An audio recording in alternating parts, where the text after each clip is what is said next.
Hello and welcome to Cinema to the Letter. This episode, it's that masterpiece known as Billy Madison.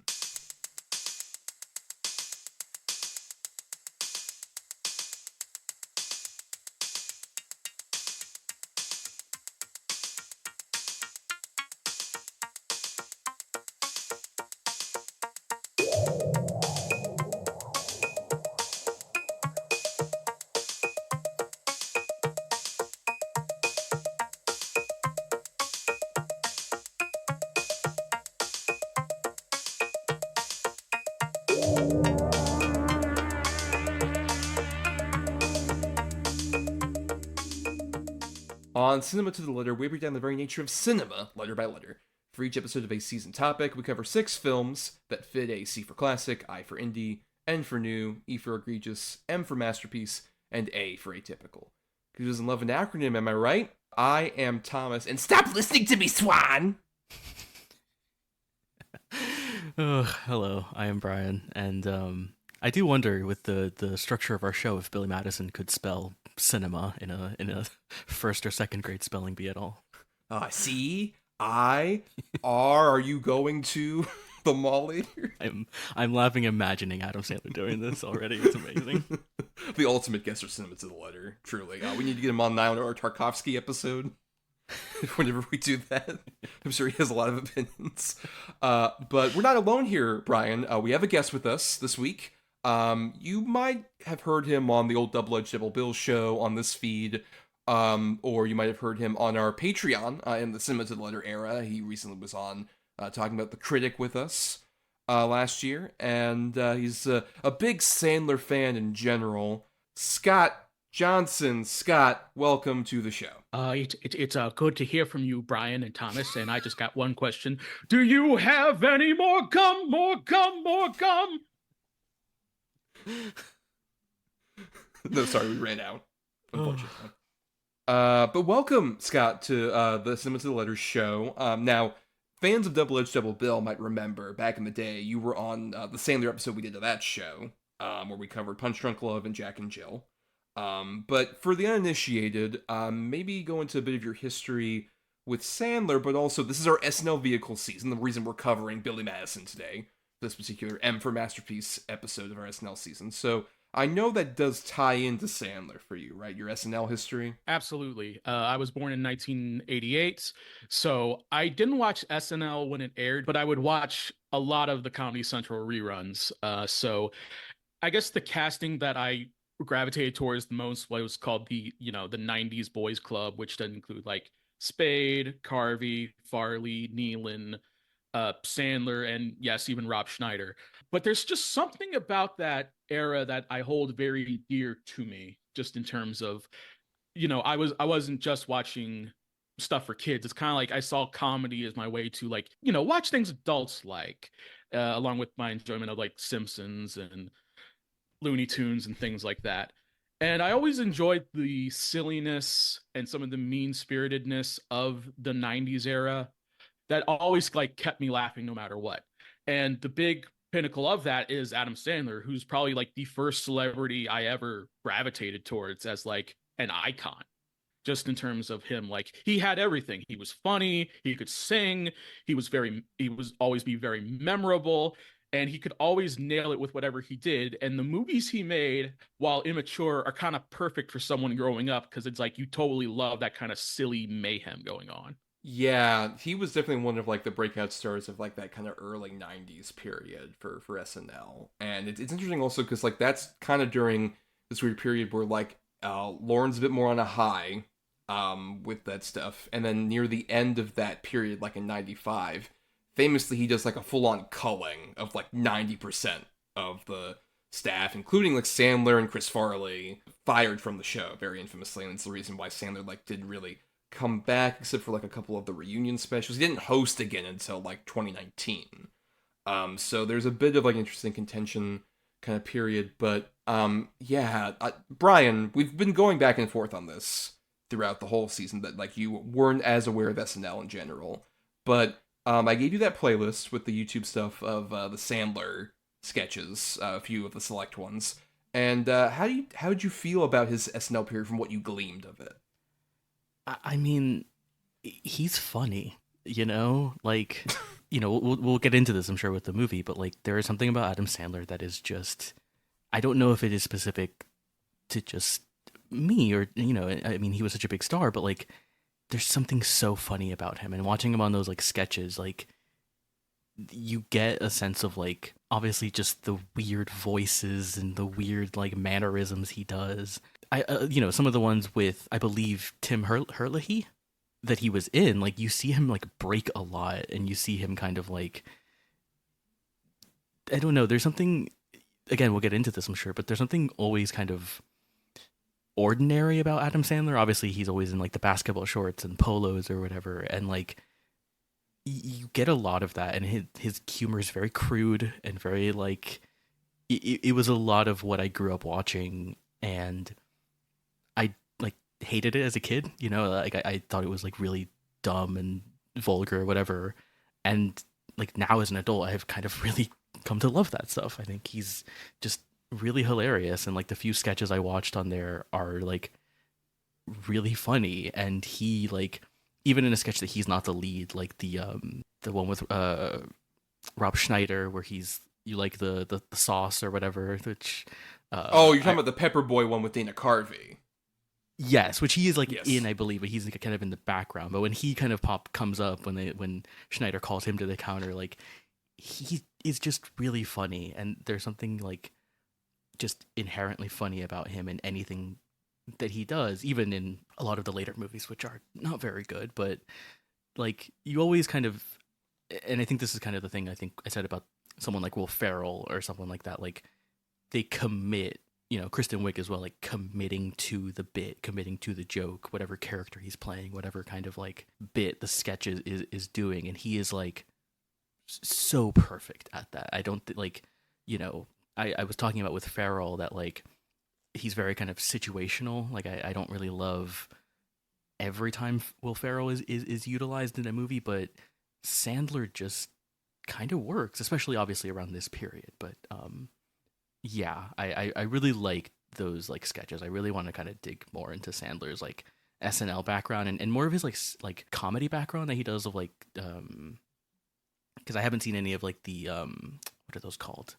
Like the stand-up specials, you mean? stand-up specials. Yes, thank you. I couldn't think of the word. Or the comedy albums. Yeah, or like any of the comedy albums or stuff like that he did. Like I don't have a lot of exposure to that, and so I'm kind of curious to dive into that side of Sandler as well. Yeah, it's fascinating when you kind of dig into that, because like what I appreciate about Sandler, especially because like my history is like I did, like Scott, watch a lot of like the Comedy Central reruns of his SNL period. I didn't watch while he was on. I was an infant pretty much around that time, but I do remember particularly like seeing some of these Adam Sandler films of like the late 90s in a theater when I was way too fucking young to. Like I saw Little Nicky in a theater, and I was like, that was the same summer I was like, oh no, super excited. Yeah, I was super excited for like fucking Phantom Menace, and it's like, oh, also watch Little Nicky this particular year. Sure, why not? I remember seeing that in the theater, and like a lot of those runs. Like my dad loved Sandler in that particular period, like the kind of like dawn of the new millennium era. And I remember just like being really fascinated where like he had that kind of like big kid energy that was so interesting, which is very key to like obviously Billy Madison, as we'll get into. But that kind of thing, like, oh, he's like has so much of this like kiddie charm in a adult's body. But I think that's the frustrating thing as like things go along, where like Sandler is a very like contentious figure in terms of like comedy cinema in particular, where like a lot of people are, see his kind of movies that as they went along kind of like really degraded the idea of like, oh, mainstream comedies. There's like a lot of like different critics and like internet reviewers who like really downcry, particularly like that kind of beginning of the 2010s era of Sandler. And I mean, we talked about this like after we recorded recently, Bryan, that admittingly the theatrical run of Sandler after a certain point, there isn't like a lot of like good overall movies. Even if you like Sandler in his movies, there's like a certain point where it's like, oh, there's a downcry. I think a lot of people have kind of looked back now on the Sandler era with a bit more of like rose-colored glasses because, of the state of comedy cinema, where it's like, oh man, we didn't know when we had it good, when like comedies actually tried to like throw jokes at you, and it would be like really funny. And it's like, I don't know. I'm not gonna be somebody who like suddenly says like, you know what? I want to go back to the days of Jack and Jill. We didn't know how good we had it with fucking Jack and Jill. I'm not gonna be that kind of person, even if I miss big comedies in the theater. I'm curious, Scott. How do you feel about this, especially as a Sandler fan? How do you feel about like that kind of the evolution of his film career? Contentious is the right word because while we love Billy Madison, Happy Gilmore, we don't really like Happy Madison Productions, because that's Right. when it's like he and all of his cronies. I don't want to. I shouldn't say that, but it's kind of true. When all of them are making movies and they're all kind of like doing the same kind of comedy over and over, it really diluted like what was great about him or all the other people involved. And I also think him as a comedian like really suffered because when you like look at those movies from like his late aughts, early 2010s era, he always plays like this super cool guy who's like the smartest and the funniest and the got the hottest wife and the most successful, but you can't make fun of him. You can make fun of Kevin James or Chris Rock or Rob Schneider. You can't make fun of Adam Sandler. And it, it's the problem where like Adam Sandler's best quality is when he's allowed to be big and loud and really perform for you, not just as the star, but also as the joke. Like, I think that's why people are feeling so much for him. Like in the 2020s, he's had this interesting renaissance, not just from being in good movies, but also what he's provided for comedy. Like, I actually have a theory about this because people hated Adam Sandler even back then in the 90s. And I feel like the enjoyment you have for Adam Sandler depends on your tolerance for like the loudness and the goofy, silly voices. And I've always loved those things. So I've always liked that about Adam Sandler. And SNL even knew that and could harness that. Because if you look at like the skits everyone knows he does is like the Thanksgiving song, Lunch Lady Land, Zagat's with Hank and Beverly. He's always like big. He's always performing and he's still being silly. Even if you look at those weekend updates where it's like Adam Sandler does cheap Halloween costumes, it's like, look at me, I'm crazy. What on, man? Give me some candy. And he just had that it factor and the comedy musicalness that made you pay attention to him, even if he wasn't always making good stuff. Yeah, especially something like probably my favorite of his recurring characters on SNL, Opera Man. Like perfect outlet for Sandler to like be goofy and big, but have it contained within like a premise. I think that's the thing. Is that I think the big goofiness is what I prefer from Sandler, especially when it is like contained within like a character that he can play. Like I think in Billy Madison and Happy Gilmore have that kind of thing. But once you get into like that 2000s era, I agree with you, like that kind of like, oh, I'm like the coolest guy around. But there's also a weird thing where he's much lazier, I think, in those movies when he's kind of like in his dad with cargo shorts era is what I like to call it, which I think starts with like Click. I think from Click through to like, I don't know, even like Jack and Jill. It's just like I'm in cargo shorts, I'm the cool dad. And they can kind of make fun of me for being a bit old, but also like you're mentioning, like, oh, we have the dumber, weirder guys over here that are like totally the guys to, like point and laugh at. While I'm also gonna also give those guys vehicles that are very bad. Like I also watched fucking Joe Dirt and The Animal in theaters as well. That was part of it. At a certain point, that is like a very unfortunate side effect of like the Happy Madison angle of it is giving. Particularly like a Rob Schneider, quite frankly, a spotlight. Fuck that guy. I really fucking hate that guy. I mean, this is also the thing about that era of where Sandler's movies start to wane is that like the people he's surrounding himself with are not funny, and like I would say like with all due respect, but no, I'm sorry, no respect to like like Rob Schneider or Kevin James or Nick Swardson, like just people who are not funny and are not good in those movies. And so I said this on our last episode, but like I watched Click on TV way too many times. I have no idea why. It probably like it probably did some damage. Like you masochist. It was just one of those movies that was always on TV, and I was like, why not? It's Click. But yeah, I grew up with this era where Sandler's making a lot of these like really bad movies, like Just Go With It, Jack and Jill, That's My Boy, like the grown-ups movies. Like, and I think the other thing is that like a thing I love about these earlier Sandler movies, even the ones that like I feel like are not generally well regarded, but I kind of like I like Little Nicky. I like Mr. Deeds. Like what I really love about those, going to what I was saying about Sandler being the kind of ordinary guy, is like those are all movies, including this one and Happy Gilmore, about like a kind of blue collar guy, sort of like, I don't want to say infiltrating. That makes it sound very like mischievous, but like going into these like spaces of like rich people, and like, you know, obviously this one has like Bradley Whitford, and Happy Gilmore has like the whole golf world or whatever. And like by the time, yeah, Sandler's in like cargo shorts era, like he is rich and has like, you know, a big house in Beverly Hills or whatever. And it doesn't feel like there is, it's kind of the problem of like, you know, when an artist makes like they've been making music for a while, and it's like, well, what else do you have to say if you're so successful after a while? And it is a lot of what I think makes those movies bad, is that they are like, I have a hot wife, but she hates me, and my kids, like, they hate me, and they're kind of like brats or whatever. And then like, it's just that I find that really grating in all of those like later Sandler movies. Then also when he's still trying to do stuff like That's My Boy, where it's like a two-hander with him and Andy Samberg, like that just doesn't work at all. It's very upsetting, I think, that like even the stuff where he's trying to like go back to that kind of 90s era, even when he's reteaming with like Drew Barrymore, like Blended is not the worst of those movies, but it's not very good.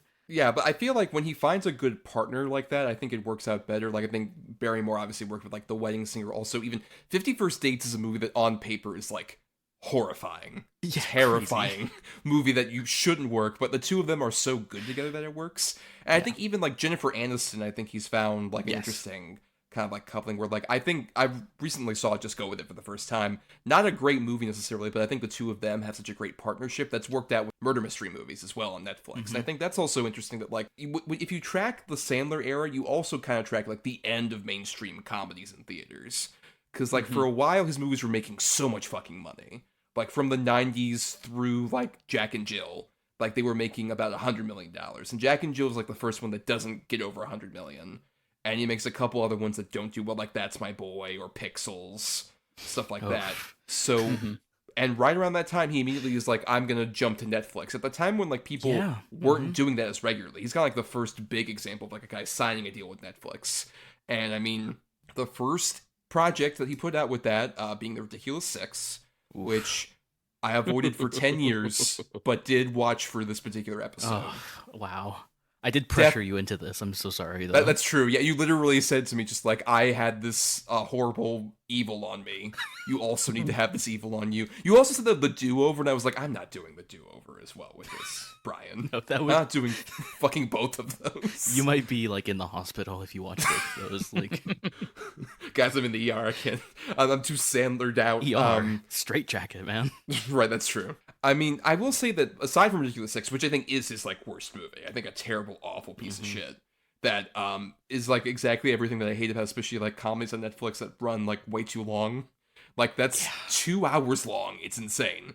But I think he's in this 2020s era. He's had a few more interesting experiments. Like Uncut Gems was kind of like a weird thing that was done partially through Netflix. And also Murder Mystery, like I mentioned, I think those are like both solid kind of Netflix watches. But even like I like Hubie Halloween. I think that movie's like kind of a return to form. Yeah, I do too. For that, yes. And even some of the animated stuff he's done, like the Hotel Transylvania movies, or maybe another movie that someone might talk about at the end of the show. Put a pin in that.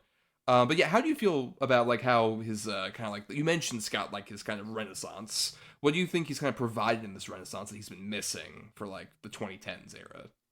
I think at some point he just learned to stop being egotistical. It felt like he was able to just make fun of himself again, because I feel like that's a problem with a lot of comedy and comedians these days, is that not only do they not make fun of themselves, but they also just think they can never be wrong. And Sandler's just always had this casual, friendly attitude that where he knows he can be the joke. He knows he can be funny and degrade himself. And it's kind of like after so many movies, he was just kind of slumming through it. He's able to like tap into like not just this dramatic side, but also just more of this relaxed comedic, almost elder statesman kind of thing. Like he even made fun of himself in the Oscars this year with Conan, and so funny. apparently one of the writers was Robert Smigel, and Conan makes a joke about how he shows up everywhere in sweatsuits and shirts, and he gets called out on it, and he's like, "Why did you do that to me? Now everyone's looking at me." Just and amazing. He runs away. That's the thing with Adam Sandler, is that even during his low points with the aughts and the tens, you always felt like he could do better. Like he had this untapped potential, even with, like, there's Judd Apatow with Funny People, which that movie is explicitly making fun of him and his career, which he knows about. And that's what makes most of the movie work. And then there's also like the dramatic terms with Punch Drunk Love and even not as good ones like Spanglish or Rain Over Me. It's like, you always got the feeling he could make that turn, that pivot, at least from like comedian to dramatic actor, which like Robin Williams or Seth Rogen have done. And he finally hits that, I think, with Uncut Gems, but also one I really like, the Meyerowitz Stories. He's really great in that.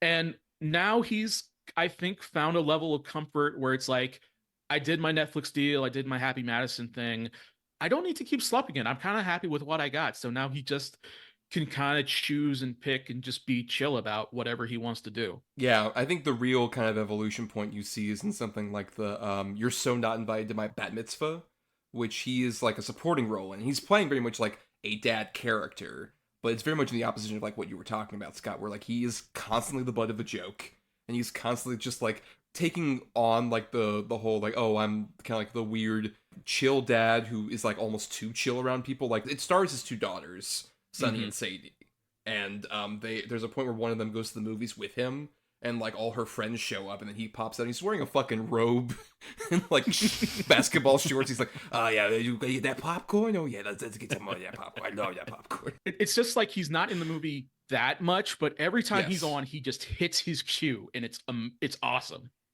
Yeah, like there's a one bit where like they're all going shopping for like dresses for their bat mitzvah, and he's like asleep in like the chair, and he's like, oh, we gotta go for ice cream. When he's woken up. Or he's trying to talk to his friend like at the front door, and he's yelling back, it's like, Stacy, your friend's here. Or the best bit is like when he's talking with her, because like there's like a whole thing blew up, and like his wife is at the door with actually his real life wife, Jackie Sandler, who pops up in a bunch of these movies.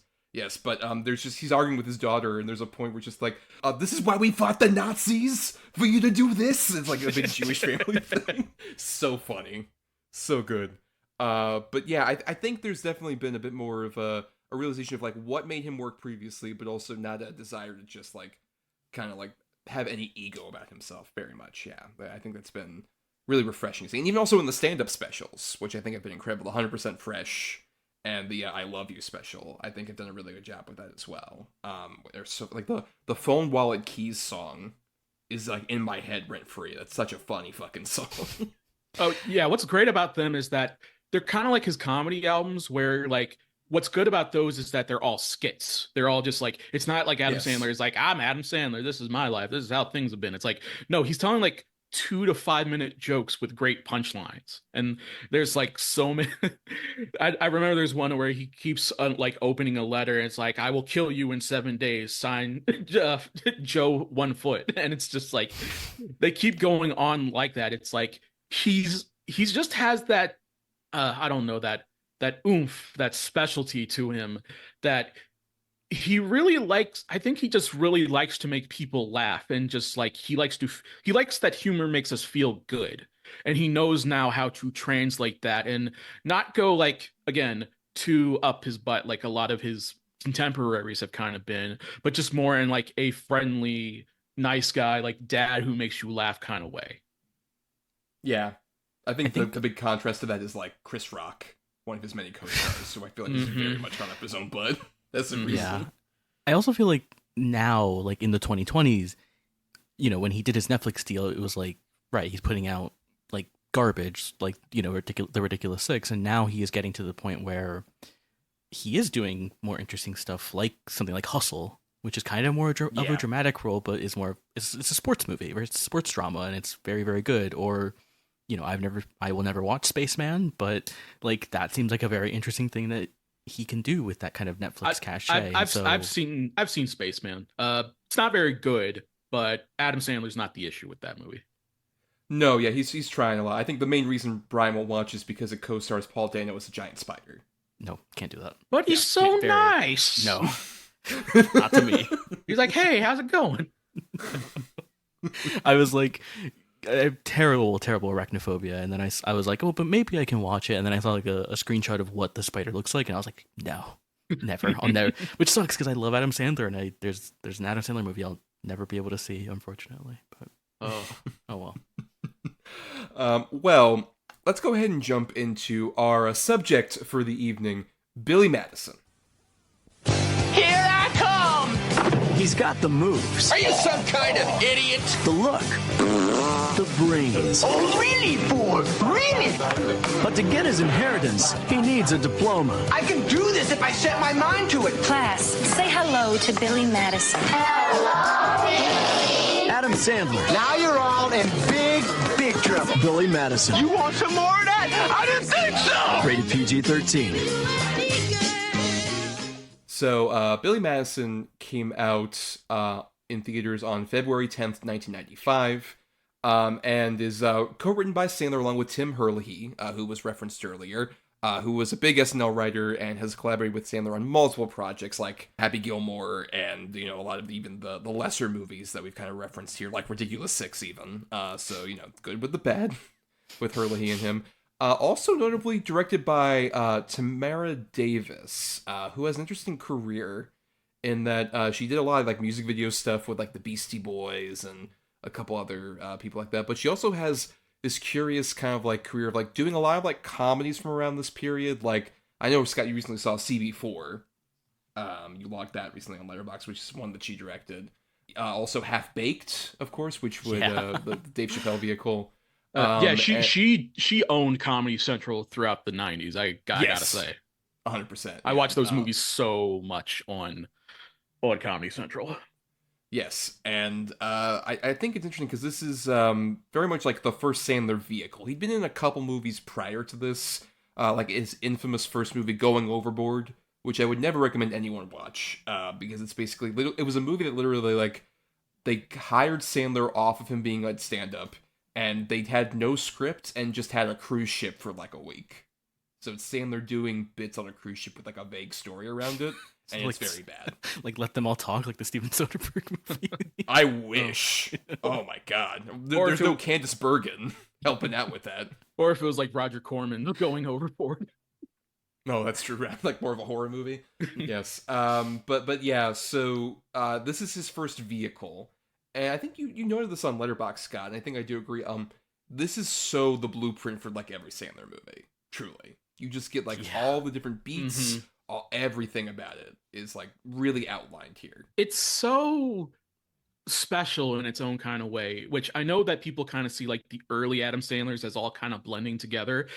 This one, Billy Madison, sticks out in the way that it's so absurd. It's so like it has the bearings of a plot and actually like holds on to the plot pretty well, but so much of the humor just comes from just like random things happening here, there, just all the guests, all the various cast that's part of the movie, who are not part of the normal Adam Sandler cast or even strictly the SNL cast.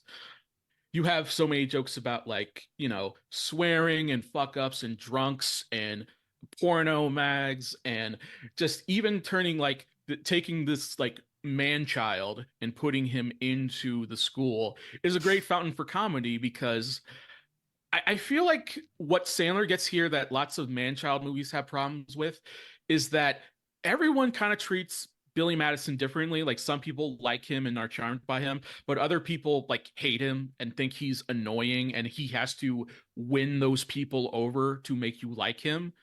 And I think there's something about like the way that Sandler really had to try and really had to like put his mind together to like focus on the funniest bits he could do with someone like Tamara Davis just to like make his big shot. And I really think you can feel the effort here, as weird as that is to say about a vulgar comedy.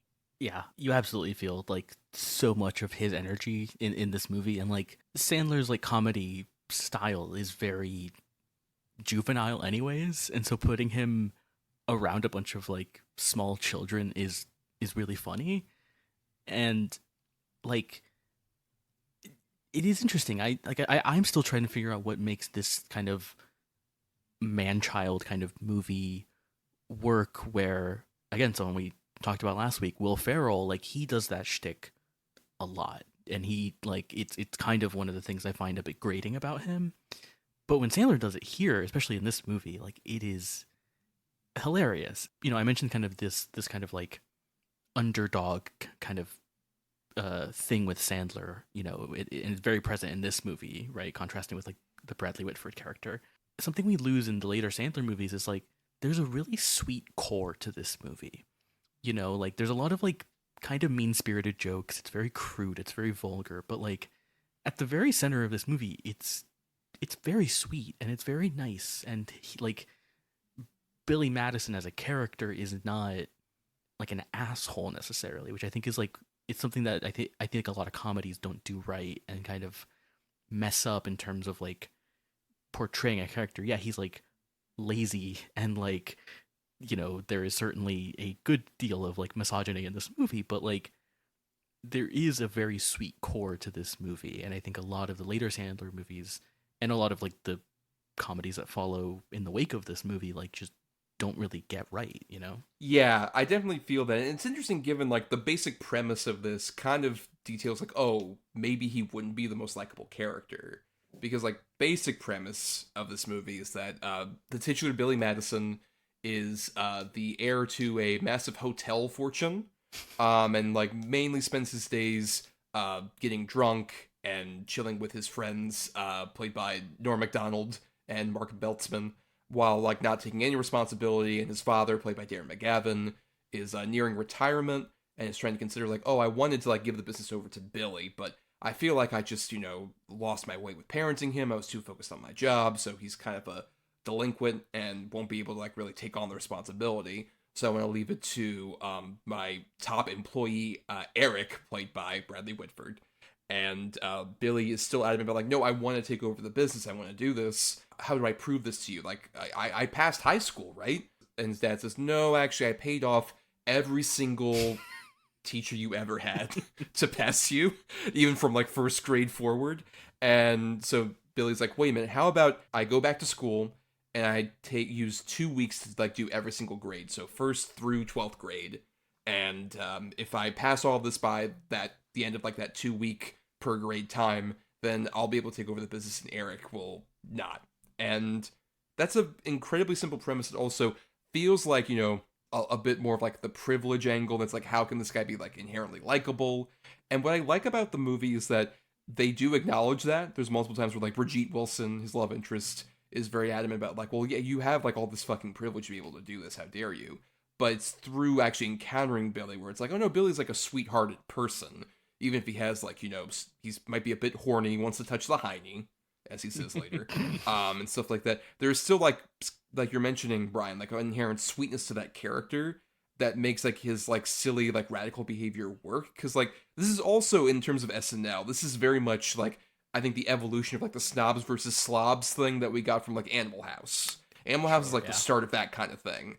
And I feel like here the difference between like him versus like Bluto, the John Belushi character, is like there is like an inherent sweetness and there is still like some kind of motivation where like he wants to improve himself, even though he still at the same time has these like lazier tendencies he'll like fall back into. There's like some kind of drive, so that even as he is doing like cartoonish silly shit, like just beaming kids with fucking dodgeballs, there's still like a goal. There's still like something he's like striving for, which makes us endeared to him even as he just does just silly bullshit.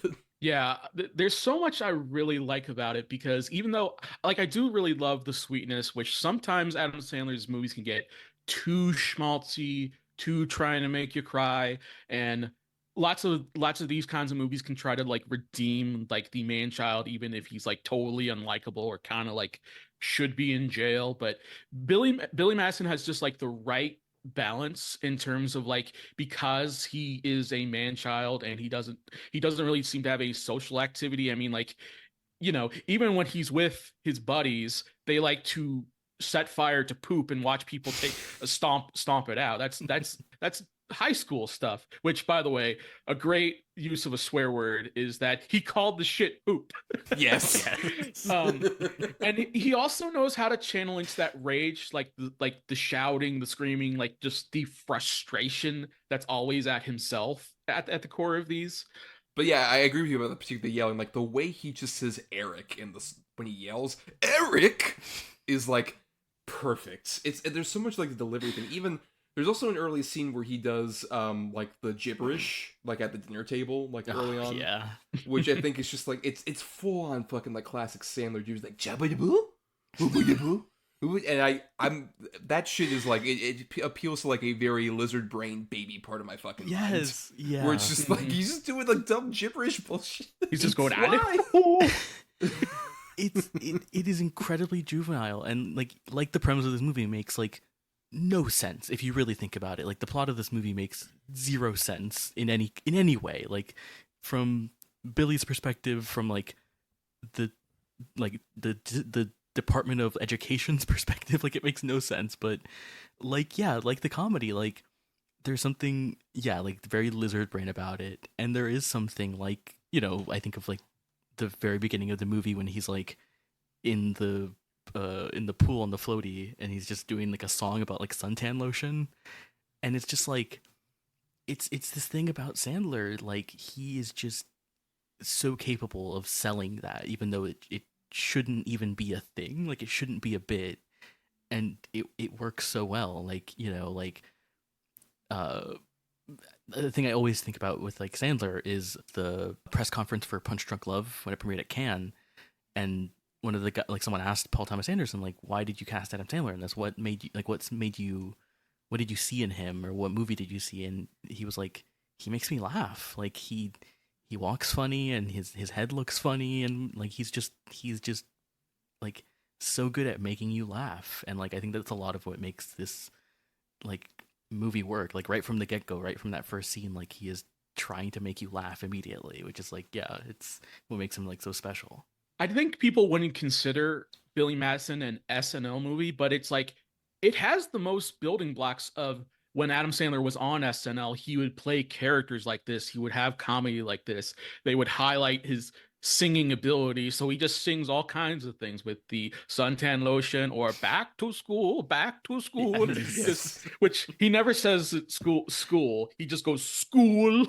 He's always got to stretch it out that way. No, yeah, I think there it's just like weird fascination with like Billy Madison as a character where he has kind of like the same charm of like a Bart Simpson, where it's just like he's just willing to do like incredibly elaborate schemes to like get anywhere, but also has just like weird detours, like the fucking penguin bit that recurs throughout this whole movie is so like it's surreal almost. That's another thing. I think Billy Madison feels a lot more surreal than the other comedies do, because the more that his movies kind of go on, the more like they drain themselves of that kind of like surreality and just kind of give way to like, oh, we're gonna make fun of like, hey, plastic surgery's dumb.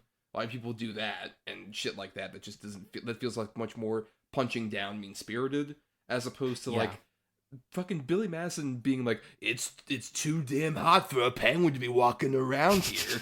Like, that's the kind of Sandler shit I love, and him like chasing after it, and also his weird walk when he like finds it at the door, just like, come on, penguin, what are you doing here? And then he like falls over. Just like, who would fucking do that? Only Sandler would think of that. It's a really good point about the kind of like surreality, and I think like we talked a little bit about this with when we did Barb and Star earlier this season, but like I think that's a really big catalyst for a lot of really good jokes in like a lot of these good SNL movies. Like it's kind of the whole premise of Happy Gilmore, is that he is like can just hit the ball really hard. And like, like I agree. Like I love when these movies are full of that sort of like surreal, silly goofiness, and it doesn't have to explain any of it, which is just like it makes it funnier, and it is this kind of like, I don't know, it's just how random it is and how random it comes back up by the end of the movie is like, it's amazing. It's such a great bit. And a big credit to that is like Tamara Davis, obviously, with doing that, which is interesting that like she wasn't the original director that Sandler wanted. He wanted Steven Kessler, who had not done a feature before, but would later go on to do great films like Vegas Vacation. He apparently worked for a couple days on the set and then was fired off the film because Universal wasn't happy with him, so they put on Tamara because she was much more experienced as a director by that point. And I feel like it definitely, like, her ability to, like, just make, like, all the colors pop in particular. Like, this movie has an incredible color palette, which is something I can't say for fucking Sandler movies in general. When you get, like, Dennis Dugan or fucking Frank Koracki, like, these guys who are just, like, fucking yes men for Sandler bullshit, you don't get that kind of, like, weird, like, actual, like, good-looking comedy movies like I think this one is.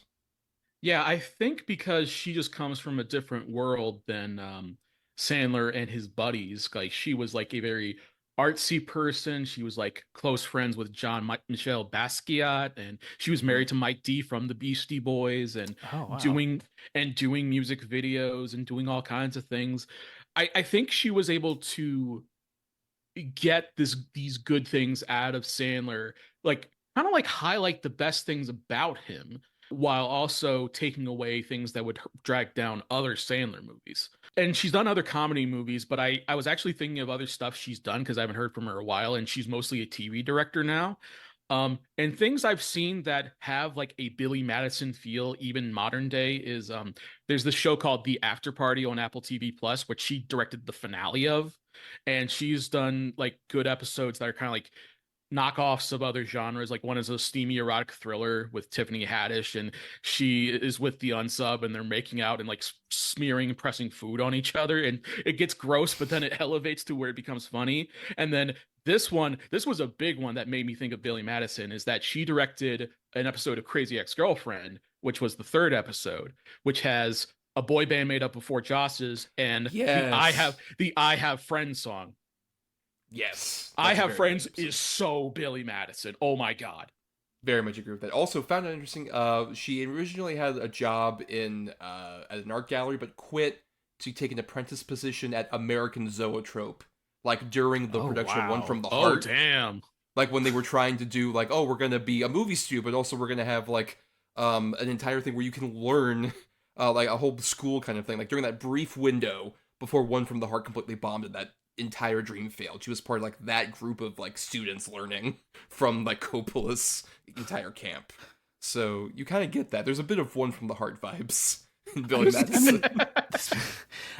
There are parts of this movie that are like really well made, you know. And again, like I don't want to harp too much on the like we don't have studio comedies, all movies look like shit nowadays, but like that scene in the, I think it's the first grade classroom where like they have like the red, yellow, and blue sort of like tinted glass is like gorgeous. And it's like this movie is this is a 90-minute Adam Sandler comedy. Like this is not, and yet it has kind of a flair to it, right? Like whether it's that or like I love anytime they cut to Bradley Whitford in his office, like just that miserable like gray looking office.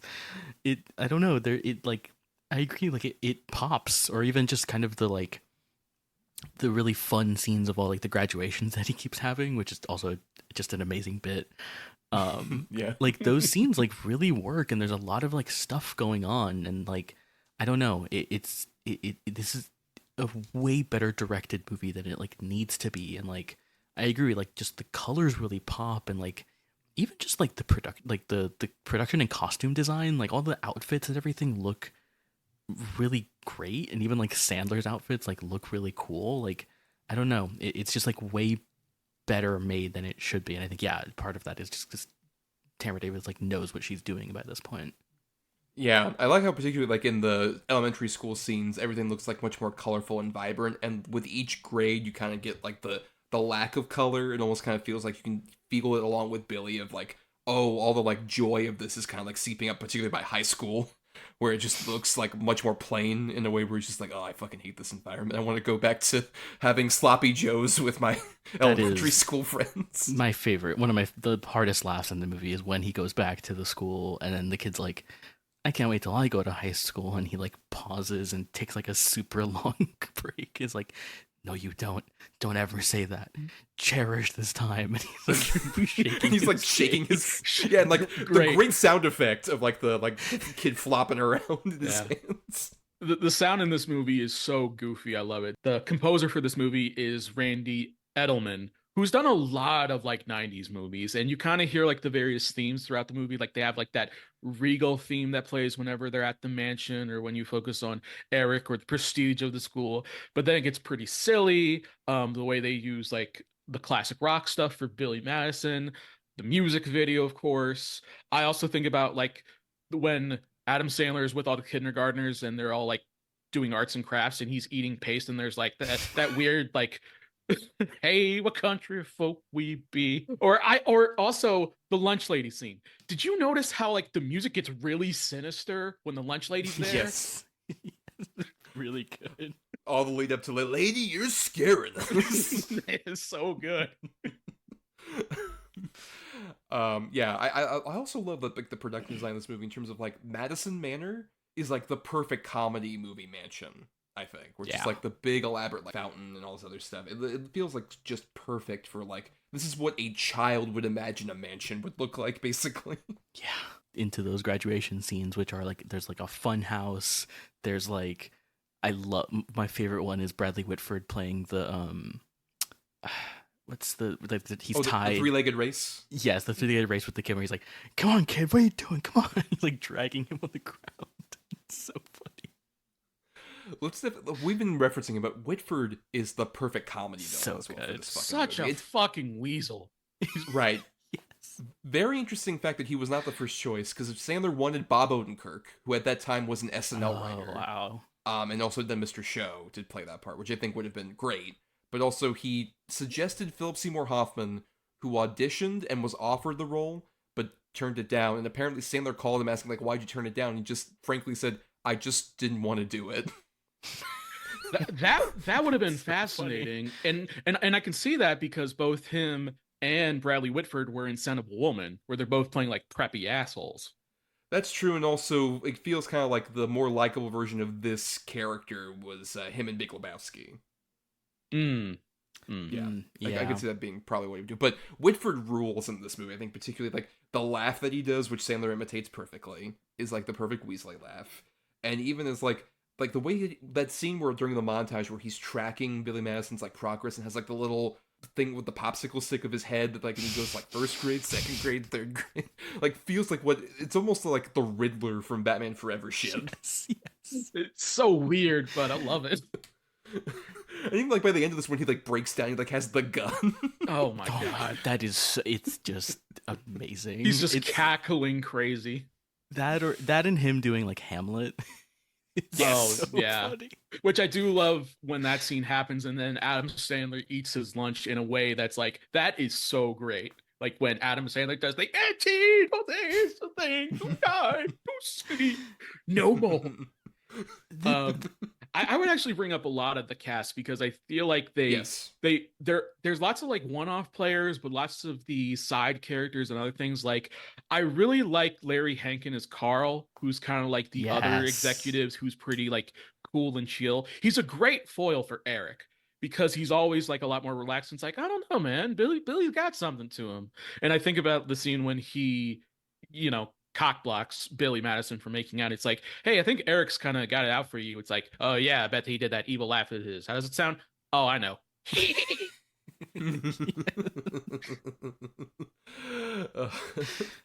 I mean, Hankin's a really great comedy character actor too, and he's been in like so many things.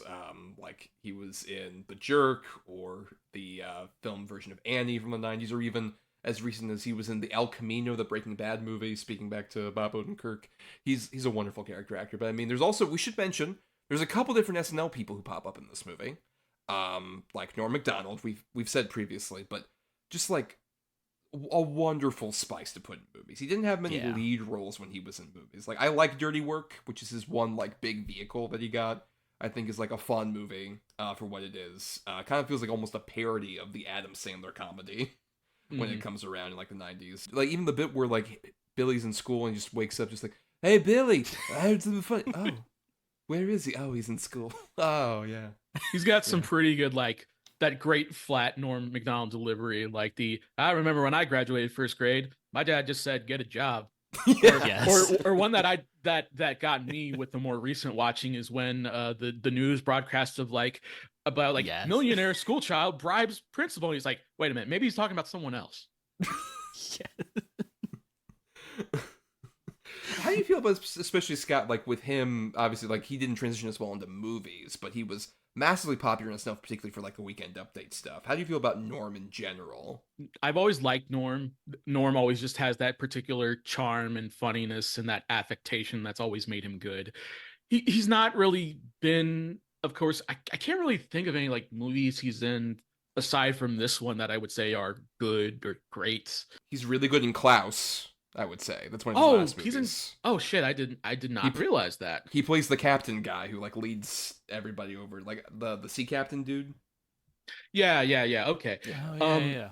He again, always funny, but kind of like Norm Macdonald's always going to do his Norm Macdonald thing. It's like when anyone brings up a clip or a funny soundbite that Norm Macdonald said, I can always just hear his voice and how he delivered it. It's like, you know what I thought the worst part about Hitler was? The killing. and then other ones, like Chris Farley's in this movie. Yes. He's not even like the funniest thing in the movie, but he's just another like great thing there with like the few scenes he is as like the angry bus driver. Yeah, it's interesting. The Farley of it all is like kind of related to like we did Blues Brothers earlier in the season, and like obviously there's a lot of tragic parallels with Farley and Belushi in that they literally both like died at the same age from the same speedball overdose kind of thing, and he was very much considered like Belushi an idol. But it's weird because like his film career is very limited, obviously, for that. Not quite as limited as Belushi's, but he definitely had much more of like supporting roles, like in this or Wayne's World prior. But then, of course, like Tommy Boy is like his massive like vehicle that everyone remembers. Still a great movie. Still, yeah, like a very good movie. But after this, it kind of like, you know, it devolves into like Black Sheep and like Almost Heroes, Beverly Hills Ninja. Yeah. Where it's just like they're definitely just kind of putting him in like the you are the fat oaf kind of role, which I think is a shame because like in this movie, for example, I like the fact that he plays like so many weird facets where this guy's like the opening bit of him like as a bus driver, being like extremely angry, like on the edge, and then just like the random little aside, like when he's peeling back the banana, he's like, I'm gonna get a banana, I'm gonna treat for the road, a banana. Like, what is that? I don't know what the fuck he's even doing. But I'm curious, Bryan, as someone who isn't as familiar like with their SNL histories, how do you feel about Norm and Farley in this?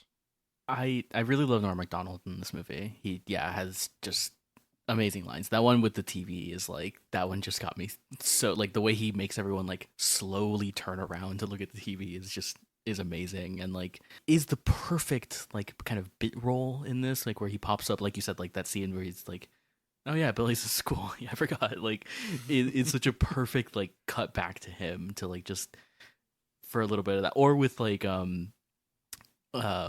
when the kids like lunches are all stolen, and it's Norm. Who's the third guy in there? Mark Beltzman. Yes. Yeah, him, Mark Beltzman, and Chris Farley just eating the sandwiches on the road is just like such a great bit. Who would steal all these bagged lunches? I'll tell you who stole them lunches. That goddamn Sasquatch. Yeah, but like Farley, I'm not as familiar with at all, really.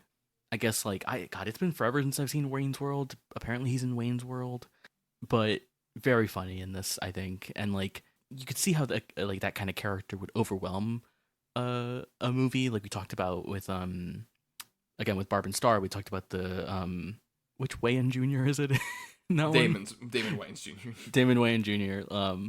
Like the way that his character kind of like the movie's too stuffed, you know, for his character, and you could kind of feel that with Chris Farley potentially, but it completely works. It's so funny to see, like, and especially because like he recurs throughout the movie, like when he pops up at the end when they're doing like the strip studying or whatever, like when that is correct. It's so funny.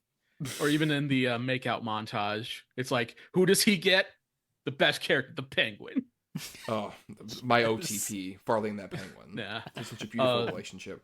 Other SNL people are like Robert Smigel's there, Jim Downey, who says the line that's probably the movie's greatest legacy. I'm ashamed to say I didn't know Jim Downey that well until like the past couple years, because I always think about that clip where he's on Conan's podcast. Yes. And has his joke about Jeff Epstein, the New York financier. He looks so different. Way different. Wow. He lost a lot of weight, and he obviously looks a bit older. But yeah. But that clip is so funny. If you've never heard it, you have to go see it, because you see why he is Norm Macdonald's writing partner, or he did so many like writing of the monologues for SNL, because he just has it. And the way he delivers that line of just like, I award you no points, and may have God have mercy on your soul. Perfect. Watch. Yes.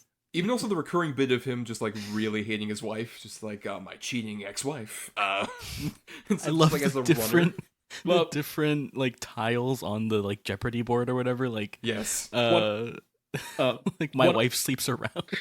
And right. I married Common Street Trash. Lots of good reoccurring jokes in this movie. Yeah, but what I also like is like with those various different SNL people is like you can tell like this is an example where like Sandler being with his friends doesn't feel as like, oh, let me point and laugh at this guy kind of thing, like you were talking about, Scott. Like the scene where him and Farley are like they're getting after the field trip where they're getting back on the bus. Yes. Oh man, I mean I would love to be around her. It's like, yeah, but you won't. Well, I knew a guy who was with him. No, you didn't.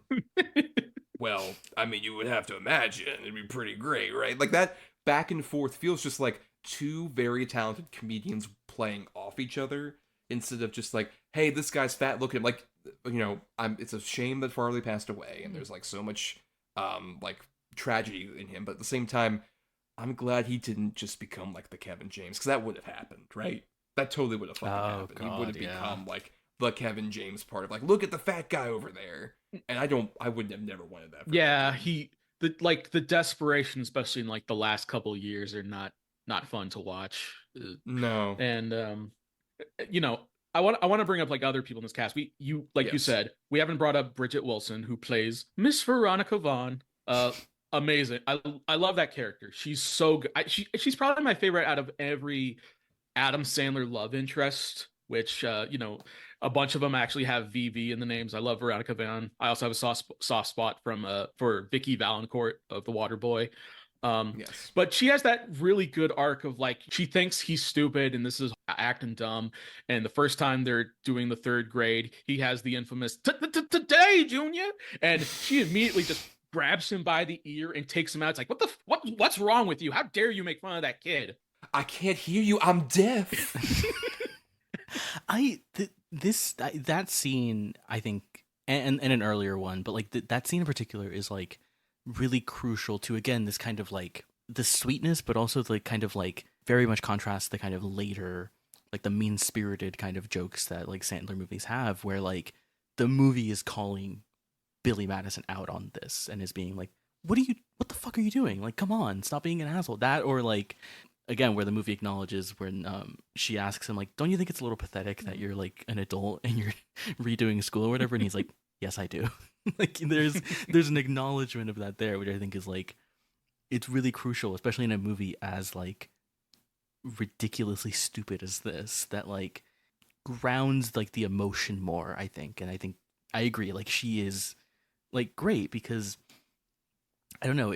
I do think it's a little bit funny that Sandler always casts himself across like all respect to Sandler. I love him, especially recently, rocking the beard. He looks great, but like, you know, he is pulling like way beyond his league, with all due respect. But with this movie and with like something like Happy Gilmore, like how he kind of like wins them over is less to do with like him being like an asshole, which he is in those later movies, and much more of like, again, showing his sweeter side, but also just like being funny and being like genuinely like just a funny guy. You know, it is like I always think of the, from Who Framed Roger Rabbit with Jessica Rabbit, where she's like, why are you with this guy? And she's just like, he makes me laugh. Like there's just that quality about Sandler that I just like. I don't know. I find it much more tolerable in these movies than in like a lot of the later ones. It's not just also that he's funny. There's also like a bit more of like she sees the sweetness in him, like that whole bit with I believe it's Ernie is the one kid that he hangs around with a lot around like the third grade with the glasses. Right, with the glasses, with the cool hair. who ends up having an accident at the field trip, and he's like, "Oh, you know what, buddy? Let me help you out." And then he sprays water around his crotch, and then everyone's like, "Hey, look, Billy peed himself." She's like, "Well, guess what? I'm an adult, and peeing myself is the coolest for people my age," which endears like, "Oh, look, he's like being very sweet and helping out this kid." And that like helps with like Brigitte Wilson, but also leads to another one of the great lines with the lady at the field trip, just like, "If peeing yourself is cool, consider me Miles Davis," which is so ridiculous. And like, "Oh, that's the most disgusting thing I've ever heard. Let's go." And when you see the kids get on the bus, a lot of them have peed pants. Yes. And Chris Farley like looks at them like, "What the fuck?" There's a great like again with man-child movies, you always have like everyone reacts to him like too cool or too nice, or they or it's something like Clifford or What About Bob, where it's just mostly about one person annoying another person. And there's like a really good array of reactions to everything going on. Like I also love Miss Lippy, it's a first grader teacher, but it feels a lot more like kindergarten. And she's like very accepting of Billy and the whole situation, how weird it is. And one of the best times they use fuck in the movie is when she reads The Puppy That Lost Its Way, and he goes like, "I don't understand, I didn't like him because he only looked for the dog for like an hour, he didn't put up signs or nothing. What you need to do is you need to go out there and find that fucking dog." And then she's just like, "I think we should go play dodgeball." Well, I also love with that he's like the one kid who still has rapt attention. Like they have that crossfade where like all the kids are like sleeping. Oh yeah. And he's the one still like incredibly engaged in the story about like the puppy who lost his way. Which also sets up the amazing callback later with like the decathlon that leads to like the Jim Downey line. Oh like, yeah. "Well, you see, the dog is like industry." That's that line fucking kills me. There's like a fade, so he's been talking for like a while. He's like, "And so the dog represents industry." Oh God, I really appreciate that this movie has so many like great setup, payoff, and reoccurring jokes that, in a lot of people criticize like when Apatow became a thing, it felt like it's like, oh, be very improv-y, just kind of like let the people being funny just like make the jokes and we'll cut the movie around them being funny. And this has like a lot of like deliberate setup for like, the penguin, Doyle rules, the horny maid, and then there's like setup payoff of like the puppy that lost its way, the spelling bee, the clown, the revolting blob, and then one of the greatest things is Steve Buscemi. Yes. Which I have to say, like Brian, when I was thinking about like the sweetness of this movie, because I wasn't sure how well the movie would hold up, I remember how when he was having a tough time in high school, one thing he takes from that is that he calls up Steve Buscemi, who's like, "Hey, is this guy?" It's like, yeah. I'm kind of sorry that I gave you a tough time and I bullied you in school. Like, I'm sorry for that. And he goes like, "Yeah, well, thanks for doing that." And then it has the pan to the great like people I will kill, and he crosses out Billy Madison's name. So awesome. And that is my favorite payoff in the movie, because like it's Bradley Whitford grabs the gun, which is already like, wow, this has gone from like we're elevating this like really high.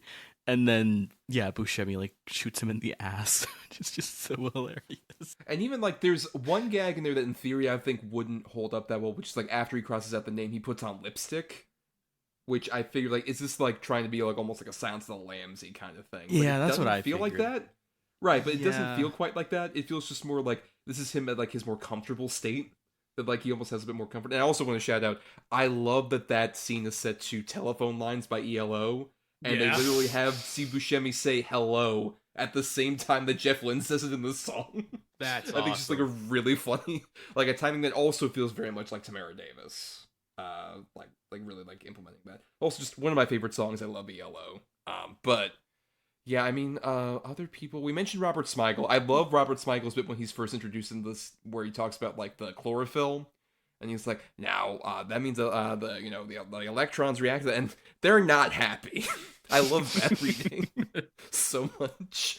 And he's like an interesting one too, where like I feel like is one of the more interesting Sandler collaborators in that I think he's been involved with some of the terrible projects, but also I think he has kind of more of that anarchic sensibility that I think makes Sandler a bit like more tolerable.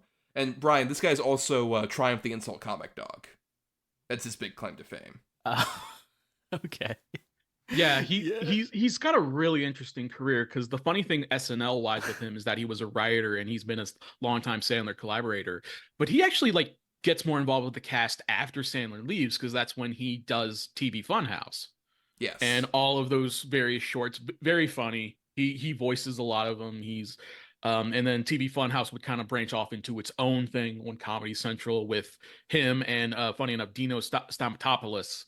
I've heard that Robert Smigel is actually the guy who helped push Adam Sandler to like reach out more of his comfort zone, because he knew he had that potential. And I can see that because of all the things Smigel does, like not just as a comedian, but like as an actor, doing all kinds of performances, directing movies, writing for movies, just a lot of talented people who really could make Sandler shine. Yeah, and Brian, he's also the dentist in Punch Drunk Love. Yeah, that's what I was gonna say. It's interesting that he's in like a few of the other Sandler movies, but that's also the one that kind of like crosses over, interestingly enough. Mm-hmm. Another person in the cast who we just haven't talked about, but I think is like perfectly cast in this movie, Darren McGavin as the dad. Oh yeah. Who most would recognize from like A Christmas Story, amongst other things. But the fact that he is like just crestfallen, like blames himself, where he's like, "Oh, I made a mistake. I'm the one who failed Billy. It's all my fault. Anyway, Eric's gonna get the thing." I like that he's kind of like has this boisterous like old man spirit as well, where it's just like, you know what, Billy, you're gonna try this weird half-brain scheme. I'll trust you.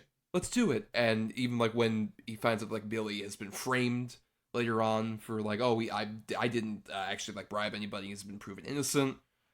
He has like very crestfallen about it. He feels like much more like nuanced than you would expect like rich dad of like of one of these like man-child protagonists to be. Yeah, he's like also just perfectly cast. Like he looks just like perfect, like rich CEO guy, Mm-hmm. One of my favorite things is these great utilization of these kind of like elder statesman actors, right? Like obviously like a classic one is like James Caan and Elf, like right. There's something about these guys that like, or even like to keep it with the Sandler thing, like Carl Weathers in Happy Gilmore, which I just rewatched, and God, he is so good in that movie.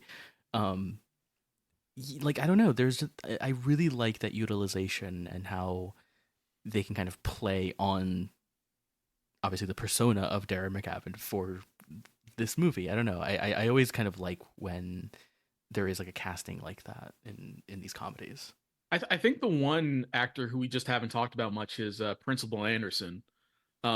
He's played by Josh Mostel, who I didn't see in a whole lot of other movies. I think he's more of a stage actor, but I think he fits pretty well within the whole Billy Madison world, because he's kind of like more on the Billy side of like a more intentionally comic kind of like silly character who's the butt of the joke.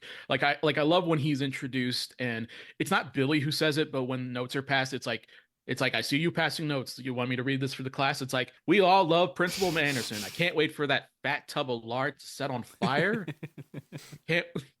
Jeez. All his great big reactions to things, like when Eric blackmails him as like the revolting blob, which great wrestler name, just awful looking costume and everything. And when he says like, well, how did this man get his teaching degree? And he goes, no. Yes.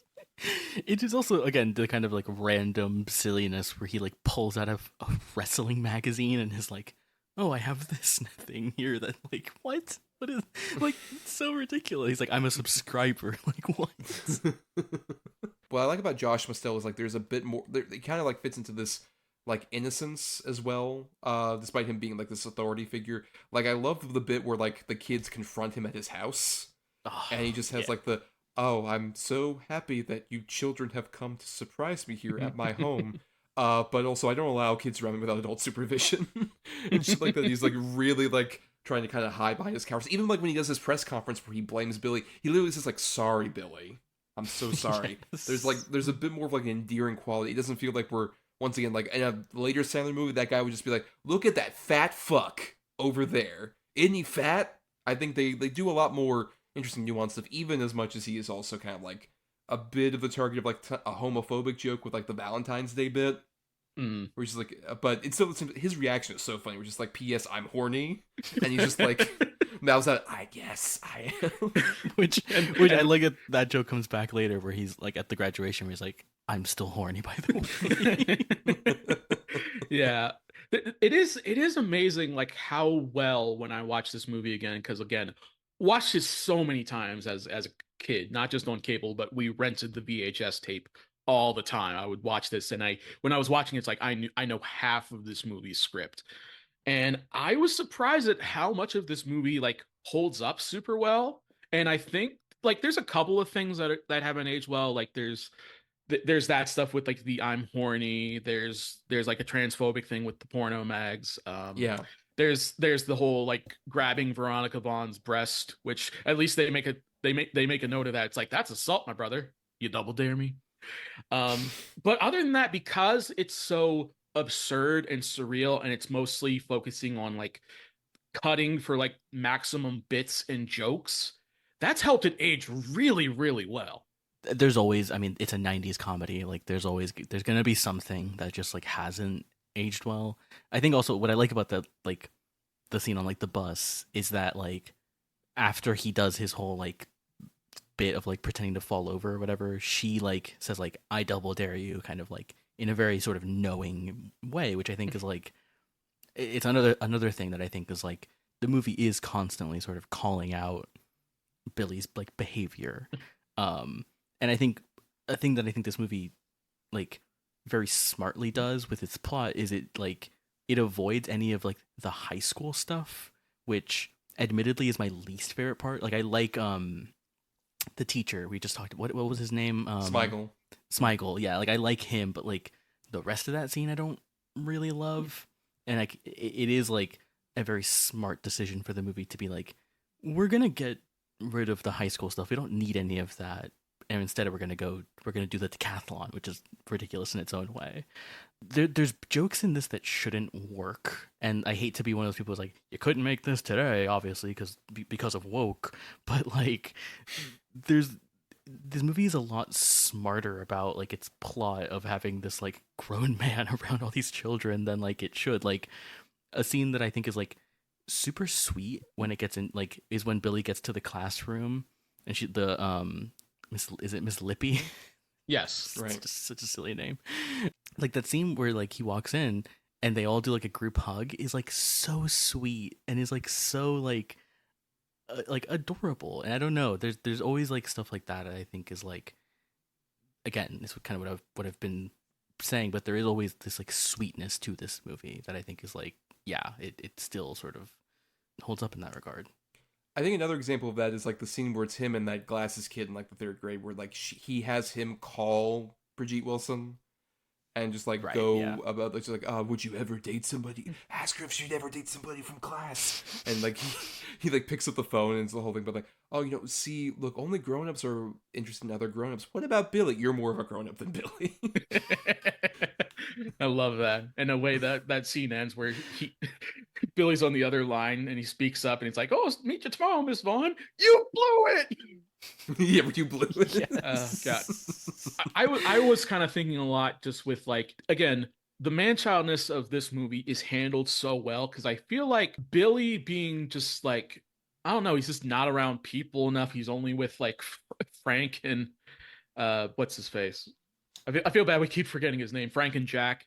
Yeah, right. That like when he's like in first grade or third grade, it's like he kind of like recognizes the stuff with all the kids going on. Just like, they're silly, they're making fart sounds, they're like being goofy. And I like now as an adult, I feel that realness when it's like, I can't wait to get to high school. It's like, you don't want that.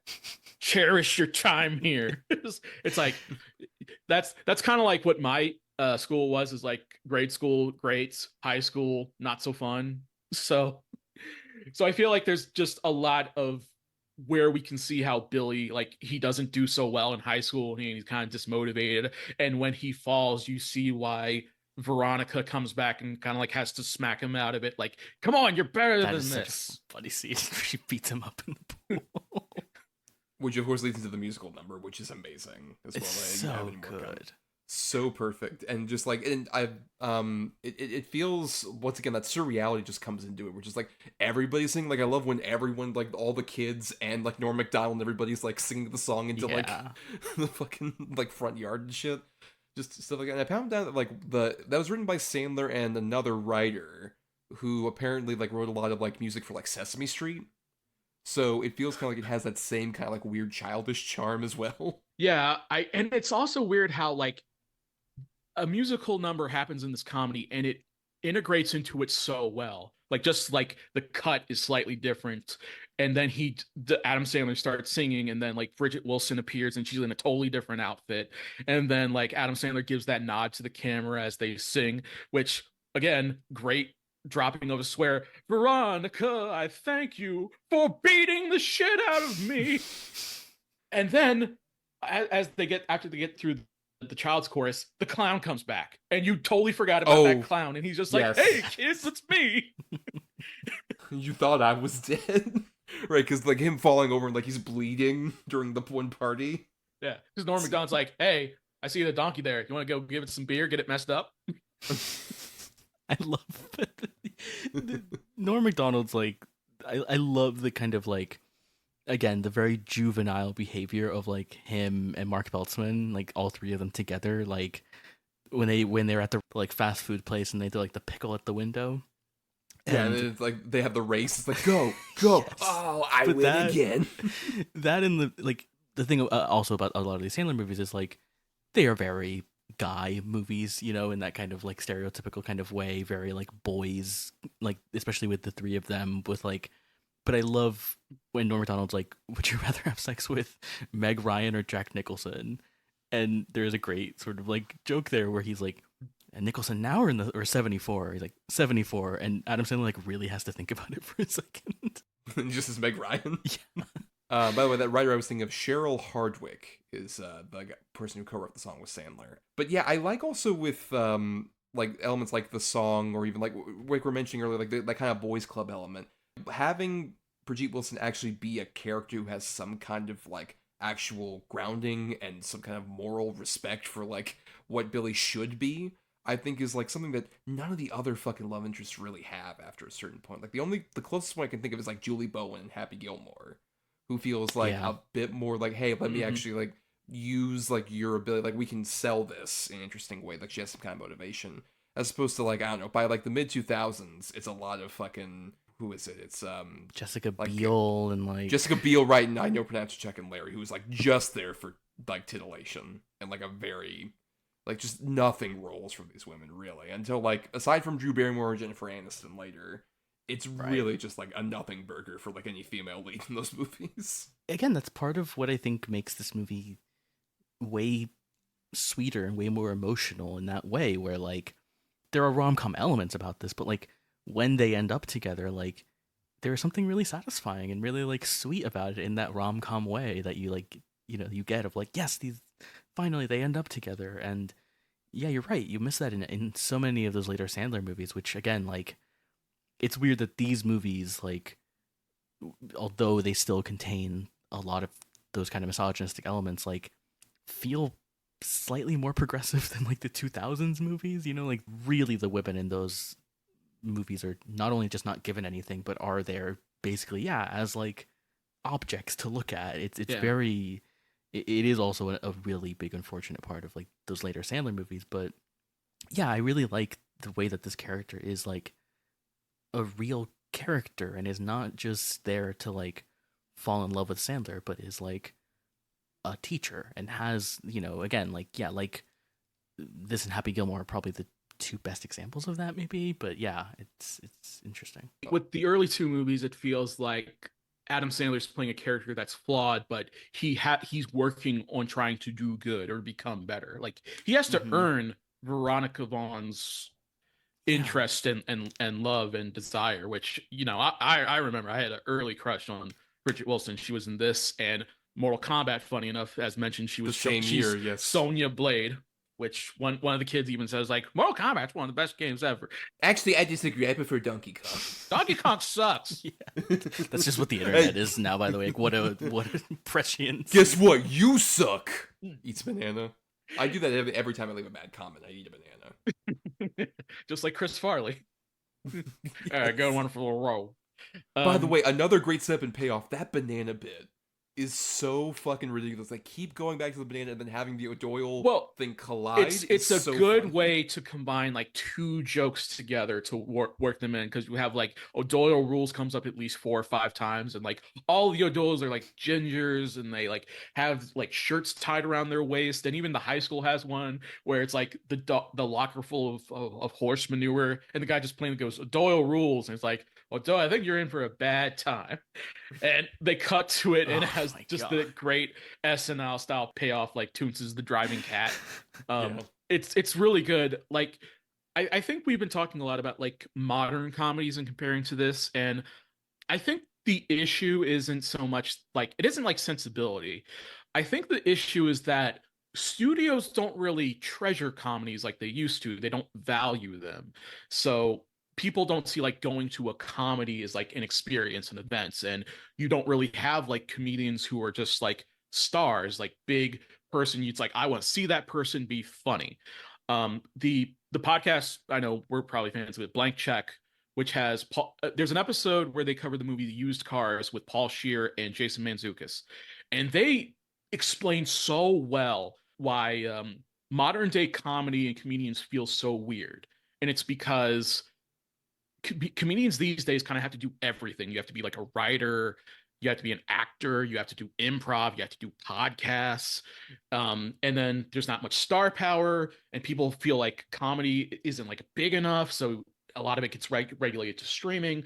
So you'll like get these really good movies, even in the vein of Billy Madison, like A Barb and Star, or even Bottoms, I would say, is very similar to this, in that it's really well done. It's really tight. It's really funny in big ways and big absurd ways, but people don't see it because it's just like, well, I didn't hear about it. Does it have any stars I know? No. And it's just like, these comedies are still being done. It sucks. We have to look for them. And even at the time, there's also an interesting thing where like this is coming out right around the time where like SNL is going deep into, let's make as many movies based on characters as possible. Like, I believe sandwiched in between this movie is the It's Pat movie, one of the great crimes against humanity, and then also Stewart Saves His Family, which I recently watched the movie. I don't even think that movie's like bad. It's just a weird, like, it's more of a family drama that's just like shot as a comedy. It's one of the strangest things I've ever fucking seen, honestly, in terms of like a movie based on an SNL character. But like, that's where SNL is at this point. That's where like, it's interesting how this comes out February 1995, and by the summer Farley and Sandler are fired, so it kind of feels like Lauren is like leaning way too much into like, let's like try and capitalize as much as possible on like familiarity, but in a way that like pretty much alienates everybody, as opposed to Sandler coming in that's like, well, how about I take my basic persona and put it into like an interesting vehicle that fits that persona, as opposed to like doing Opera Man the movie or some bullshit that would have just fucking failed horribly. Yeah, I mean that is interesting because like obviously Billy Madison and Happy Gilmore are two like amazing characters, you know, and obviously they're making another Happy Gilmore later this year, but like that is something that like, yeah, it doesn't happen as much anymore. And like I agree, like Bottoms is a good example of like this kind of comedy that is both like completely ridiculous and silly and has a bit of that kind of surreal element a little bit.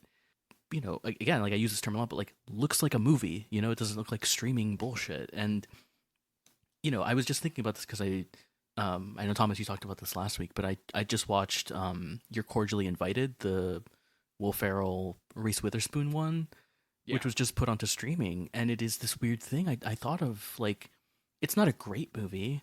it's got a lot of really funny jokes, I think, that I think would have killed in the theater. And it is weird that, like, that movie, which has Farrell and Reese Witherspoon, who are two big stars, obviously, like, one of the bigger SNL stars to come out, to break out, and that gets put straight to streaming. And so it's like, yeah, what does get put into theaters? What comedies do get put into theaters at all if it's not a Will Ferrell and Reese Witherspoon comedy like that? Like, it is very weird. And, like, obviously Sandler has his deal with, like, Netflix and stuff, but a big deal about these, like, movies is that they get relegated to, like, streaming, and then it gets, like, gets watered down by, like, Netflix bullshit that isn't made by Sandler, right? Like, just kind of like other generic Netflix stuff that you're never gonna watch in a million years. But yeah, It's becoming such a problem now with just Netflix just constantly pushing out things. And I think like these days it's just such a hindsight is 2020 type of deal. Cause I will hear people say, like, where are the comedies? Can you do this anymore? And it's like, I feel like people just don't see them just because it's like they don't know, or they don't realize what they had, or the way, like, however they consume media. Like, maybe you don't get your comedy through like stand up or movies, you get it through like sitcoms and podcasts and memes. So it's just like, I imagine if Pop Star came out now, people would be really itching for it, like, I want to go see it. But when it came out, funny movie, everyone sees Andy Samberg as like the Torch follow-up to Sandler, and that movie is great, but it was a famous flop. Yeah, and especially like it came out like just as like the Netflix kind of like period is really kicking into high gear, and it feels like kind of the beginning of like, oh, I can see that later at home, kind of thing. Mm-hmm. And it is a real shame. Like, even like the comedy movies feel so much more disposable in that way. And I think, honestly, I still say that, like, as much as we're praising Sandler, I think he's partially to blame for that. With like when you get to like that 2010s era, and those movies become so much more disposable and bullshitty.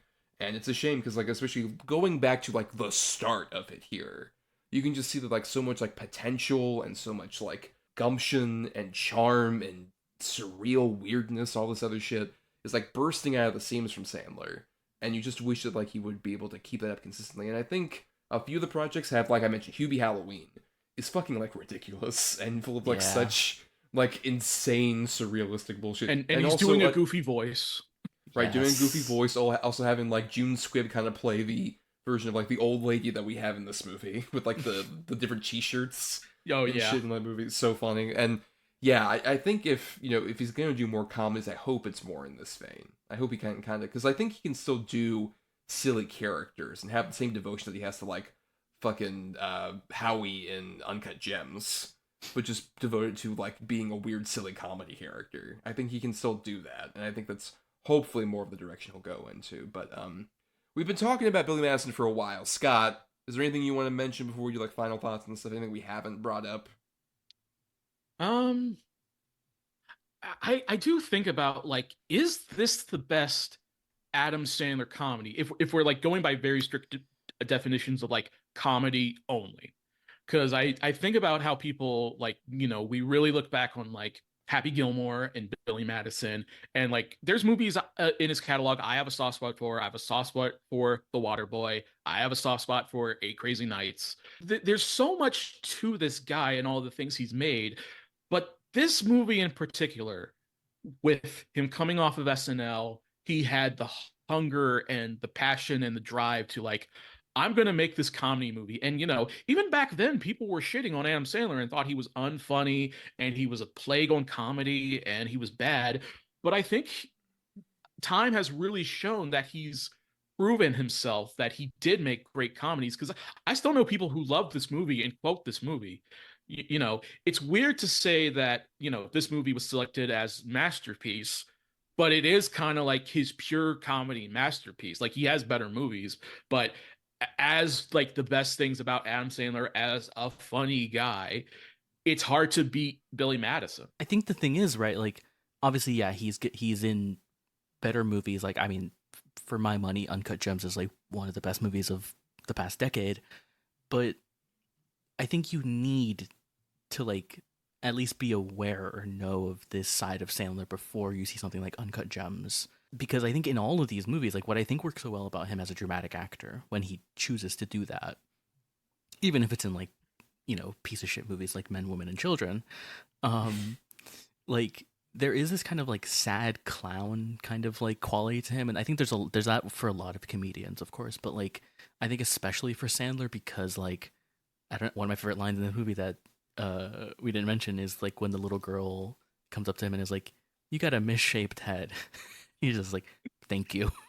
It's like he is a funny looking guy, and I don't know, with the fact that he's able to use that in more dramatic roles, and now he is kind of like, now he's rocking the beard and he has this kind of like grizzled kind of look to him a little bit. But I think, yeah, you need this early sort of period where he is doing the incredibly goofy stuff before you get to something like Uncut Gems, which kind of like is really playing off of that, is really utilizing that in a really fun way.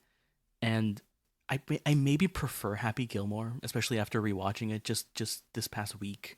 And I think it's because that movie, like, one, it has Carl Weathers, who is like just throwing heat in every scene he's in. All in the hips. Just tap it in. Just tap it in. But I think, yeah, this or Happy Gilmore, I think, are the perfect distillation, and they are at the very beginning, but like the perfect distillation of what he can do as a comedy actor and how funny he can be, but just the right amount of sweetness, right? Obviously, like, you get more sweetness and stuff like The Wedding Singer and like the Drew Barrymore stuff, but this is much more crude and wacky, and it is so fascinating to go back to. And I think like these movies like still really hold up, and I'm very curious to see Happy Gilmore 2, because it is like the first time he's doing one of these kind of direct sequels. Obviously, like Hoopie Halloween is a reteen with him and Julie Bowen, but like I'm just curious to see like how does something like that translate to, Jesus, almost 30 years later, which is crazy to think about. But yeah, I'm curious about that. But I guess like I'm also just curious how Sandler continues this. Like, is he going to continue to do the whole like, I'll do Happy Gilmore 2 and I'll do like the stuff that I'm normally doing, but I'll still do a Hustle. I think he's going to do another Safdie movie whenever they get back together or whatever. And so like, I don't know. I think it's a really interesting time. And I think he's like, what's also kind of exciting that was that he's continued to work. He's not one of these guys who is kind of like Jim Carrey or someone who kind of like steps away from the limelight. Like he is like, I feel like he did that for a while, but like he is like back, right? He's at the Oscars, doing the Chalamet like thing. Like it's really funny. It's really great to see him like, in this era, I think. Yeah, I think the thing is Happy Gilmore just like is more of like an inherently like better structured movie in terms of like it's perfect like hero's journey shit. Yeah, like sports underdog, all that other stuff. And I think it also helps like as much as I love Bradley Whitford, Christopher McDonald as Shooter McGavin is kind of like the perfect comedy villain. Like exactly when you want. I eat pieces of shit like you for breakfast. Oh, you eat pieces of shit? No. Wonderful. One of the great deliveries in any comedy movie. Yes. So I think I would give the slight edge to Gilmore, but I think the shagginess of Billy Madison is incredibly charming. I think that's a big thing that like he's kind of missed because he honed a certain formula after a certain point, and he just kind of like placed certain things like, okay, let's have Schneider in this role, let's have You Can Do It guy pop up, that kind of thing, or then let's have hot wife, and then we'll make fun of like some sort of like weird cultural thing for like a solid 5 minutes of this movie. Product placement galore, all this other Dunkachinos, of course, all over the place. It just feels like after a certain point, like when these movies kind of like hone the formula, they're still the same. There's a naivete, there's a charm there that, like we mentioned, as the movies keep going along, he becomes into like his cargo shorts era. It feels much more like, oh, okay, I'm like kind of in autopilot. I'm not really caring. And then after he kind of like breaks away, you get him kind of experimenting. Like you're mentioning, Brian, the lack of sequels. Someone forgot about the Hotel Transylvania quadrilogy. Oh, I mean, those are great movies. Those are American masterpieces. The three that Sandler's involved in are at least better. Not the one that he literally bailed out. That surprised me. I think the fourth one. That might mark the turn is like him like not doing a fourth Hotel Transylvania movie is like really daring. Tartakovsky's not doing it. I'm not there. I'm not. I love you, Gendy, so much. I love the Samurai Jack. Him kind of like doing the sequel thing. It does. I hope like with Happy Gilmore 2, it isn't just like a total like legacy sequel cash grab thing. But I worry at the same time. But I do agree that like he at least has like diversified his portfolio a lot more. Because those attempts at being like more dramatic were like very thin after like the gulf between like Punch Drunk Love and then like Reign Over Me is like 5 years. And then he does like what's the other one you mentioned it earlier, Scott? The other like dramatic movie he did with like Madison. Spanglish. Spanglish is like in 2004 as well. Right? Well, I was also thinking like Bryan mentioned Men, Women, Children. Terrible movie. Awful you know. Movie. Yeah. But the dramatic side is still like, hey, I'm popping up. I'm here. He seems to be having fun now. The thing about the like 2010s era is like there's a little bit of him that is like not there, and now it seems like he's actually having fun. So that also gives him a bit of like potential hope for Happy Gilmore 2. That's true, yeah. Especially even just like other things, like not just the Oscars thing, but anytime he's been on Conan, like even on as far back as possible, like he loved popping up on fucking Conan doing dumb bits constantly. And I think like there's a real kind of like charm to him, like having these like industry friendships that don't feel like I'm just giving a person a job, like it is with like Schneider or Spade, where it feels just more like, oh hey, I'm communal. With everybody, like even the fact that like him and PTA still like text a lot apparently, or even doesn't he also have a relationship like that with Daniel Day-Lewis? Right? He also like he's buddies with Daniel. Imagine that group chat. Do you even know how to use a cell phone, Abe Lincoln? It's like, oh, I really like that Phantom Thread, especially Day-Lewis's performance, and even tying it to SNL, like. One of the things worth watching about the SNL 50th show is the song he does, because it's charming and it's not fully like a blowjob to Lauren. It's so much about like, this is how hard it was. This is how much of a pain of an ass it was. There were times where people like Jim Downey saved our ass and we really got to bond and know each other. But it's like, a bit of good and a bit of bad, but hey, we got to know each other a bit better. And like, I also think about how like, I know so many people my age and older who cried when he delivered his Chris Farley tribute. Yeah. There's just like, he's always had like that real honesty and sincerity to him that like, I hear he's like one of the nicest guys in Hollywood. And as we know, his worst quality is just that he's loyal to a fault. Yeah, that's true. Especially like in that SNL 50 song where he like goes on, like it's not just Farley, but like Norm and Jan Hooks and like other people who've like passed. You can like really tell like he weighs on him in an interesting way. I think that's another thing is like with his older age is you feel a bit more of like the weight of age in an interesting way with Sandler. Like he doesn't have that like boyish charm, so there's much more of like a serene thing that's not like quite overly nostalgic, but just much more like I've lived through like a lot of people in my life going away and how much that like sucks for him, that the kind of like loyalty like ends up becoming like a real appreciation like what he still has left in the tank, and I think that's really endearing. But yeah, we've gone a bit astray from Billy Madison, so let's do our final thoughts. Scott, our guest, final thoughts on Billy Madison. On Letterboxd, I said that this movie is a symphony of non sequiturs, and I really hold it to that, because is it weird to say like this is a comedy classic, but it's 30 years old. It's so quotable, it's so memorable. And because he was working with like, Tamara Davis, and he had like this different, really good supporting cast. And I do love Happy Gilmore too, but as you said, it was the start of the Sandler machine and the formula basically of where he would go, which almost makes this movie a little bit more special in a way. And like I've said, it's also what's made it age super well is how much it's focused on the surrealism and the absurdity, and just always just nonstop funny throughout. Like watching this movie, I had fun just thinking about all the jokes I love coming back. The Penguin, O'Doyle Rules, Today Junior, the musical number, all the way down to like Bradley Whitford's downfall and the comeback of Steve Buscemi. Man, I'm glad I called that guy, and man, I'm glad Tom called me to be on this episode. Great movie. Yeah, you were literally the first person I contacted. We were like, hey, we're doing an SNL season. We're doing Billy Madison. I had to call this guy to come in for sure on that. But Bryan, final thoughts on Billy Madison? Yeah, I love this movie.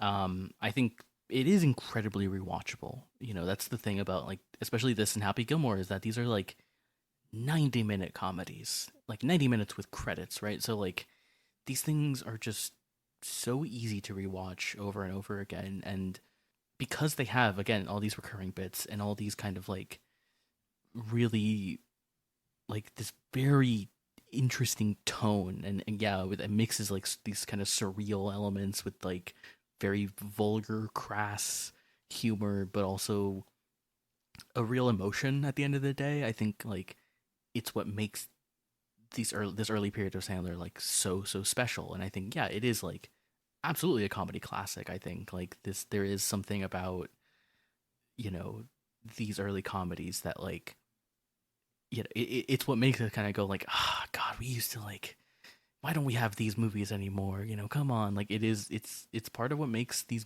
movies so special, is that like they are a mixture of all of these weird elements. Sandler is so good in this. Like, it is just perfect. It is exactly like everything he does is funny. You know, it doesn't matter if he like,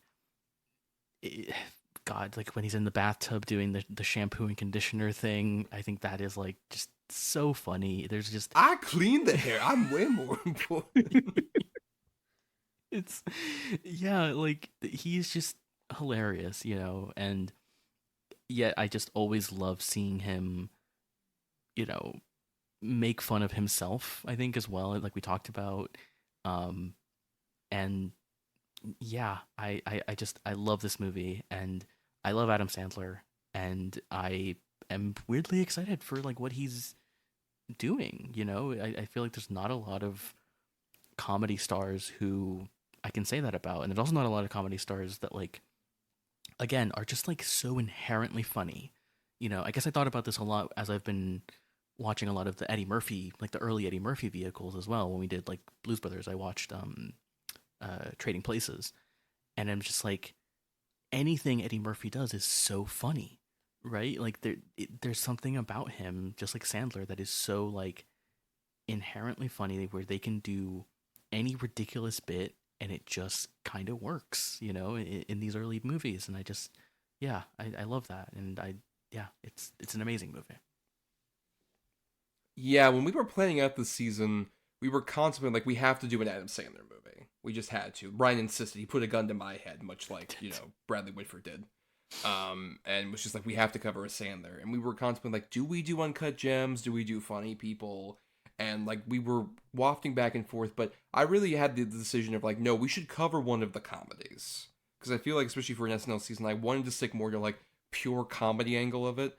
And we were contemplating, like, do we do Happy Gilmore then, or do we do Billy Madison? And I went for Billy Madison because I feel like it is the one that, like, as much as people say, like, oh, I really love Happy Gilmore and Billy Madison, I feel like this one gets slightly short-shifted compared to Gilmore. Gilmore is more of, like, the, like, totemic, kind of, like, everyone that kind of gravitates toward that movie, hence why it's getting the sequel. For the record, Adam, if you're somehow listening to this, don't do Billy Madison 2. I really don't see any point. What is it? He goes to college or something? Like, please don't. No, this really is crystallized. It's perfect. Yes, I think it is crystallized as very much like the young Sandler charm crystallized into one thing. And that's why I really want to talk about it, because of how much it is just like an origin point for like all of the things that are great and all the things that maybe would later become much more ruinous for Sandler as things went along. But I think this one feels a lot more pure. There's a lot more heart in it. There's still is like some jokes that we mentioned that don't hold up, but also plenty of like other jokes that are just like fucking weird. I think this is really the weirdest of like the bigger Sandler vehicles in a way that is like more endearing to me than say like Don't Mess with the Zohan or some of the other ones that I feel like try to like recapture that and don't do a great job. Like even Ridiculous Six tries to have that surreality, but it's just like, but we need also to balance that with like so much racism Like, we really need to, like, up the racism quotient along with the surreality at the same time. And that results in a disastrous piece of shit. As opposed to Billy Madison, there's a lot more heart and sincerity and weirdness that I think just makes it incredibly funny. I think still hold up largely far more than other comedies from around this same time would, 30 years later. I would say Billy Madison's still incredibly funny vehicle and a really great showcase for Sandler at his early point. But on that note, let's go ahead and just segue into Between the Lines.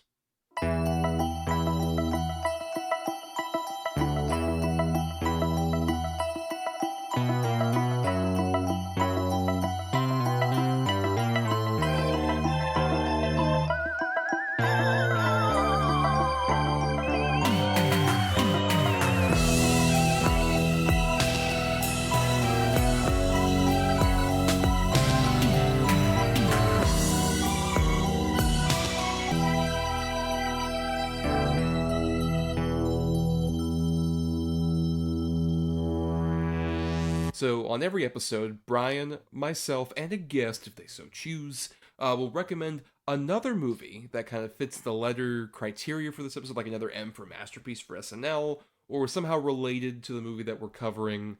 I'm starting off here with my recommendation is a movie that Sandler is in from the pre-Billy Madison period, where he has more of a supporting role in this incredibly odd and I think underrated comedy film, Shakes the Clown, from director, writer, and star Bobcat Goldthwait, who around this time was very famous for like his comedy persona that was in like the Police Academy movies and stuff like that. Very like weirdly a predecessor to Sandler in terms of like kind of like the obnoxious voice kind of deal.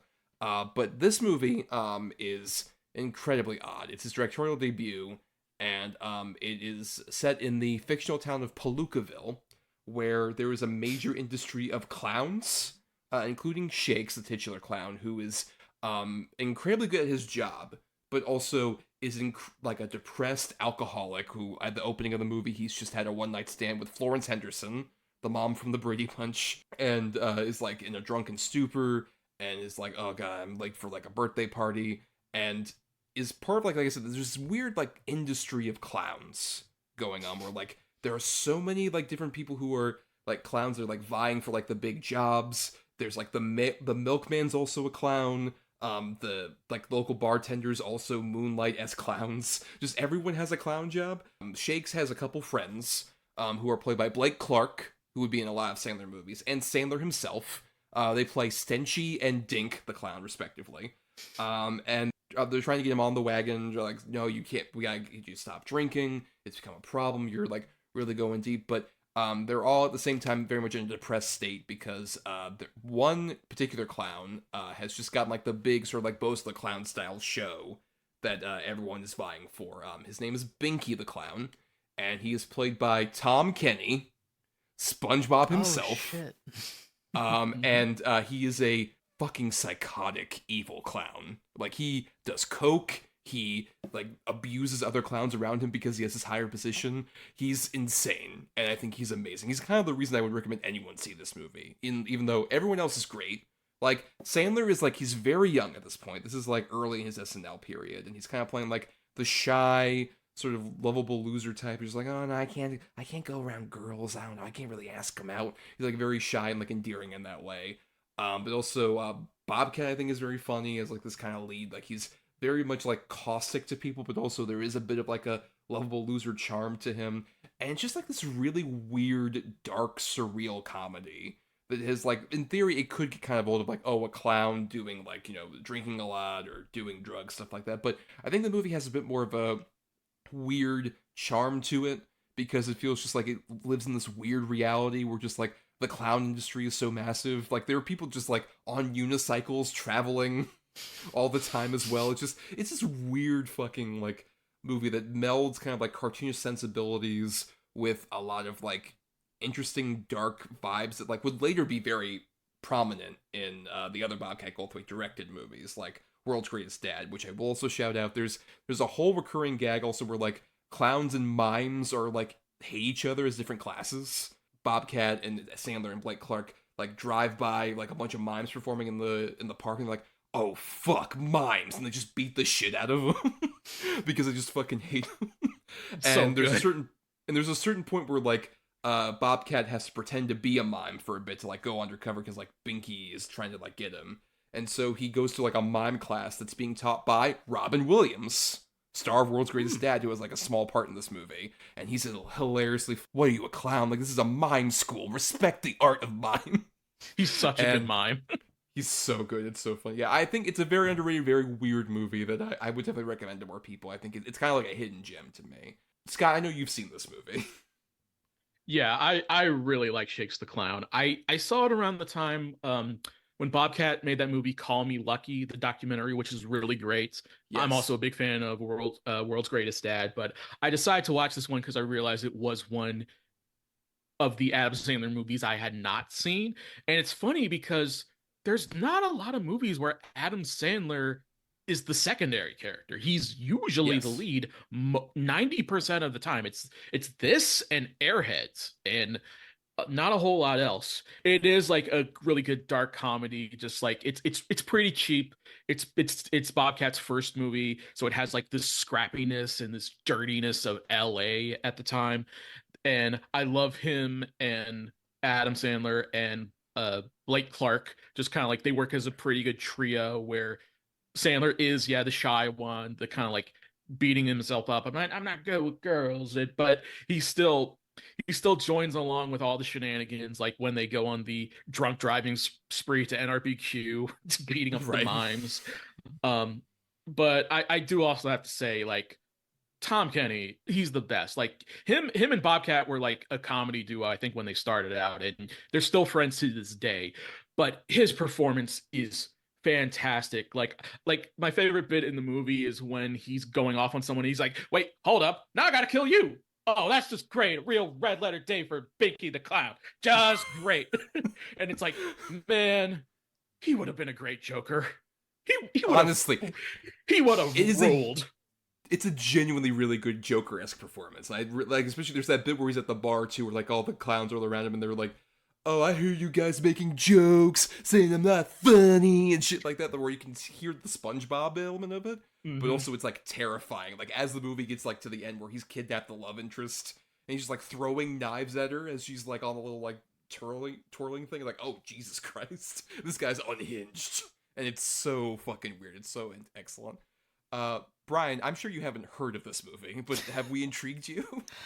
A bit, actually, yeah, especially with that cast. I mean, and also I think, yeah, it is interesting for Sandler to be one of these guys who, yeah, is not really a supporting actor, which like doesn't happen that often. I feel like with a lot of these comedy stars, like obviously they'll do like two-handers and stuff, but yeah, Sandler is never the supporting guy, and so it's I'd be curious to see him in a non-leading role, because I feel like, I mean, we talked about how great he is as a leading man, in those in a lot of those classic comedies. But yeah, I'm at least interested also because I love SpongeBob, obviously, and Tom Kenny is my hero. Well, we'll get ready to see him as your villain in this movie.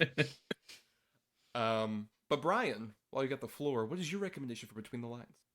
Yes, my recommendation, we mentioned it a few times, but I couldn't not talk about this movie. I'm recommending Punch Drunk Love from 2002, written and directed by Paul Thomas Anderson.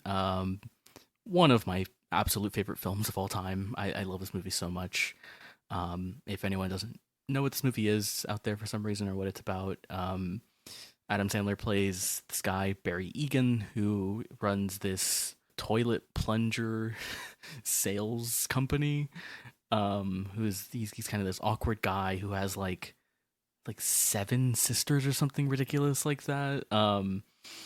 And he meets one of the friends of his sister, who's played by Emily Watson, and it is this incredible movie that is both, Howard Hawks like screwball comedy, and also kind of Adam Sandler Vehicle. He doesn't get to do like necessarily the crazy voice, but there is like a great scene where he, beats up a bathroom. Obviously, you also have Philip Seymour Hoffman here, and one of his greatest supporting roles, I think. Just the scene on the phone, if you've seen the movie, you know what I'm talking about. It's just amazing. And also, like, Luis Guzman. Like, I miss when Paul Thomas Anderson and Luis Guzman worked together. Like, I feel like he should call him up again, because that's such a great pairing for the two of them. I would definitely recommend the Bat Mitzvah movie. They have many scenes together. Oh, do they? Okay, cool. Yeah. Yes. Cool. Yeah, but this movie, it is just one of the most incredibly sweet, beautiful, lovely movies. There's such a fun awkwardness to Sandler's performance here that I find both incredibly relatable and also, I think, really darkly and tragically funny. You know, like we talked about Robert Smigel, there is just a great scene where he has this breakdown with Robert Smigel as his, like, who's a dentist, but he's kind of like treating him like a therapist. There is just such a, you know, again, like a screwball energy to this movie, but there is such a humanity to it, of course, with Paul Thomas Anderson. I mentioned the Cannes press conference, which I think if anyone hasn't seen, should absolutely see it. It is so great. If you want to see Paul Thomas Anderson absolutely stoned out of his mind at that press conference, it's also just amazing to see him. I just thought about this, like, just now, thinking of PTA doing, like, Magnolia 99, which is his, like, big blank check, as it were, and following it up with this, like, 100-minute rom-com, basically. Like, I think that that's such a fascinating move. And I love this movie. Sandler's amazing in it. Emily Watson is so good in it. Just incredible. Yeah, amazing. Also, just it looks amazing, but the score by John Bryan is also just incredible and lovely. There's a great use of He Needs Me which is the Harry Nilsson song from Popeye. Yeah, just one of my favorite movies. I could watch it over and over and over again. I've seen it way too many times. I assume both of you guys have seen this movie, but yeah, what do you guys think about it? Especially in, like, Sandler's, you know, kind of body of work. Yeah, I mean, like I said before, Scott and I talked about this movie during the Double-Edged Double Bill period. You can listen to that episode for, like, huge amount of detail that we talk about that one. But I'll at least echo the sentiment of, this is also one of my favorite movies ever. I love this movie so dearly. It's interesting because it feels very much like it's Paul Thomas Anderson making a Happy Madison movie, but from the perspective of, like, how does that guy, like, live in the real world? Which I think is interesting, because, like, the character of Barry Egan feels very much like a Sandler protagonist, in that he does scream a lot. Like, when she has, like, these kind of violent outbursts.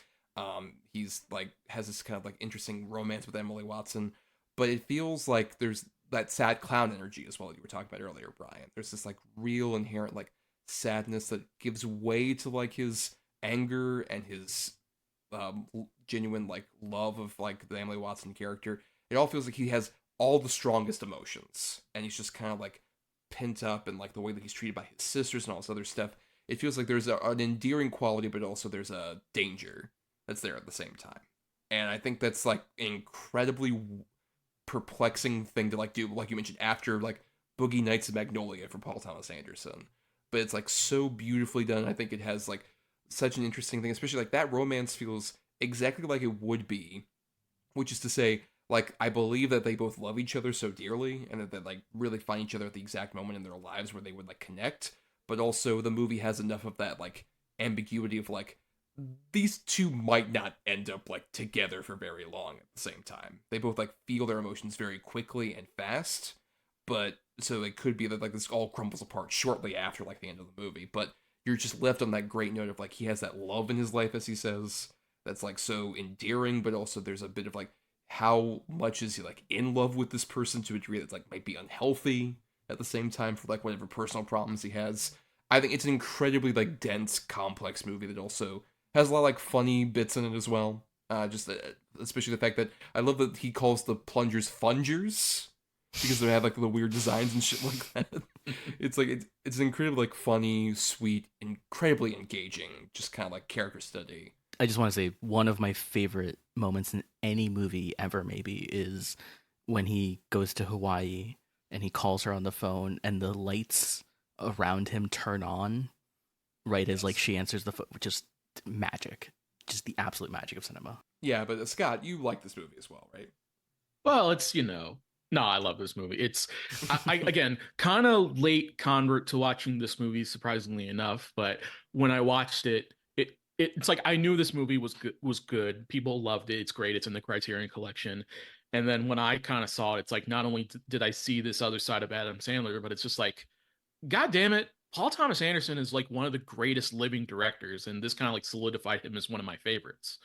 Because this is such like a uniquely great, fascinating kind of like romantic comedy that's like kind of like very sad but also very funny at the same time, the way it kind of explores people, how people are kind of like fractured and broken together, but they're still like kind of connected together in the way that like Adam Sandler in this movie is like, it's like one of the most naked performances I've ever seen from him, and that's what makes it so great.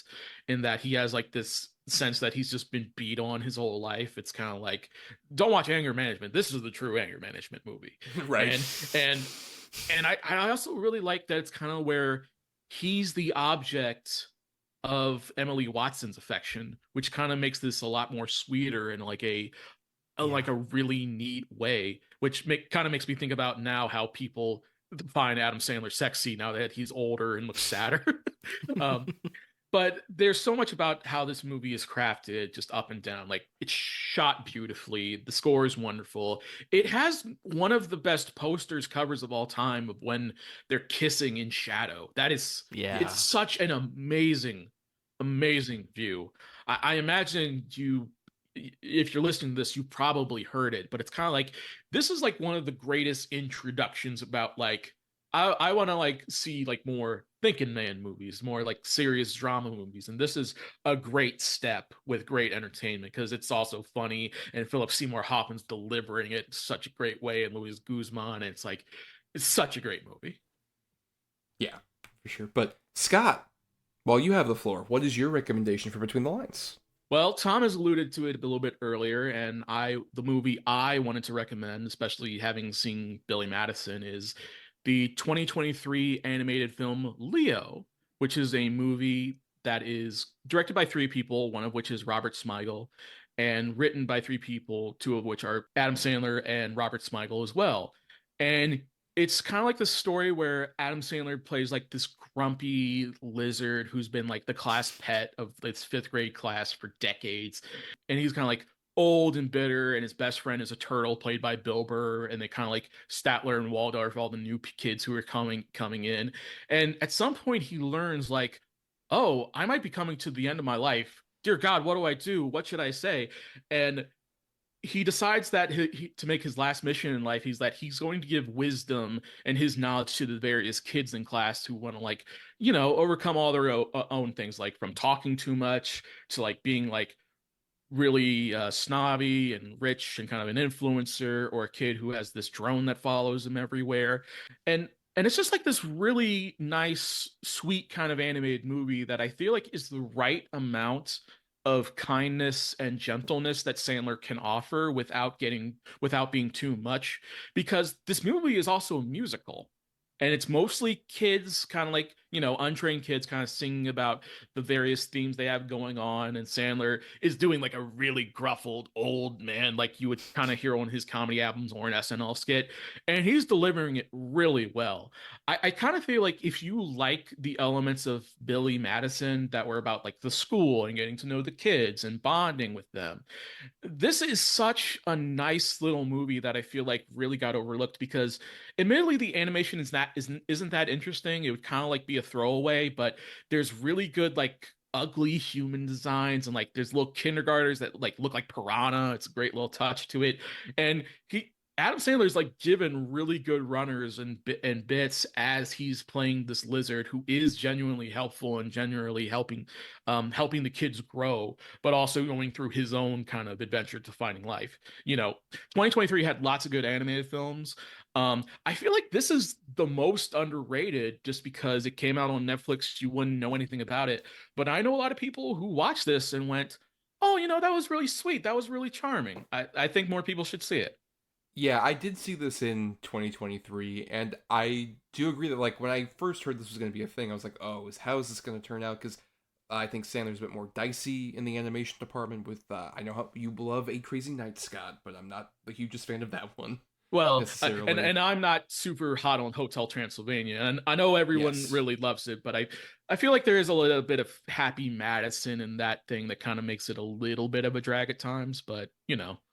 Yeah, I think particularly with the second and the fourth one, I think feel a lot more in that vein. I really like the first and the third of the Hotel Transylvanias, and I think this one, Leo, fits comfortably like kind of like in the middle there for me.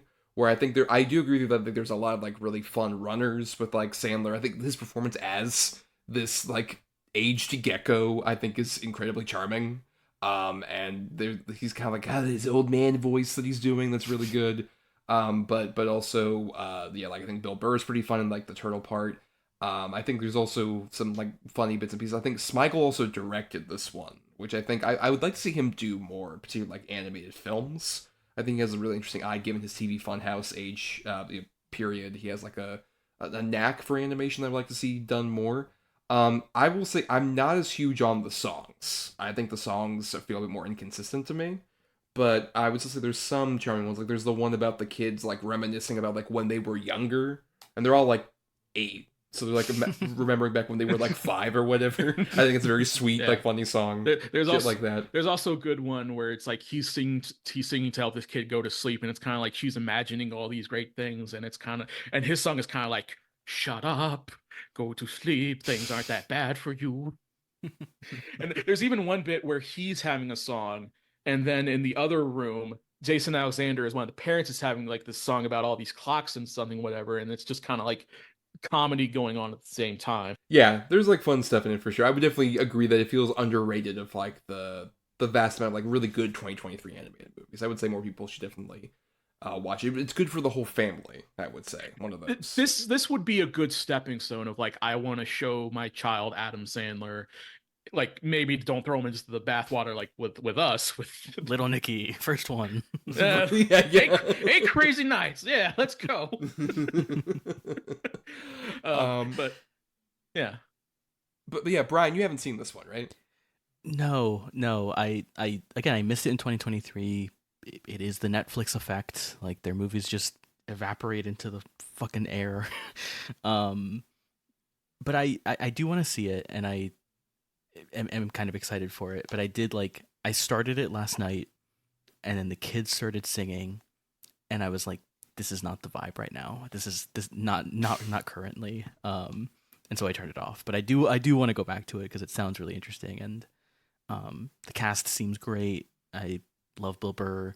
Yeah, just interested to see Sandler because I've never seen Eight Crazy Nights. Weirdly enough, I've heard lots of things about it, but yeah, I'm interested to see Sandler in an animated movie, and yeah, I like the sounds of that. This kind of being like a first stepping stone for showing someone like an Adam Sandler movie if they're like too young to see any of the other stuff. But again, this also kind of goes into what I was talking about of like, you know, he'll do this and his murder mysteries and his daughter's movie and Hustle and Spaceman, like all this stuff that he's doing right now is like pretty interesting and pretty varied, you know. So I think it's very cool. It's kind of worth seeing Eight Crazy Nights as like it's kind of like a fascinating bad film, which Sandler doesn't have a lot of. Sandler doesn't have a lot of those within his filmography, but it's like Right. the animation's really gorgeous, and Whitey is a character from his comedy album, so it's kind of like if you can, and that movie is also big on like having a heart. It's just like really fucking gross and like Deeply, lots of deeply mean-spirited things going on there, but it's like you can see like there's bits and pieces there of like what makes Sandler. It's just I know for a lot of people it was like the breaking point, and some people say it's the worst movie. So it's like, guys, this isn't even in the bottom 10 of Adam Sandler's worst movies. Yeah. The fact that it has animation from like the people who were fired up Iron Giant fairly recently makes it inherently not like the worst. Like the animation is weirdly gorgeous, even though it's for stuff like, oh, we're gonna have all these deer like shit all over the place while they laugh. Yeah. Like it looks beautiful, even though they're like shitting everywhere. And it's also got like fun songs. Like I saw like on the Hell site, people were sharing Bum Biddy because that's such a good earworm and has like really great animation to it. And you can see the effort even if it's in a mess. But that wasn't one of your recommendations, Scott. That one wasn't. So let's repeat our actual recommendations out for people in case they want to add them to their watch lists and whatnot. Brian?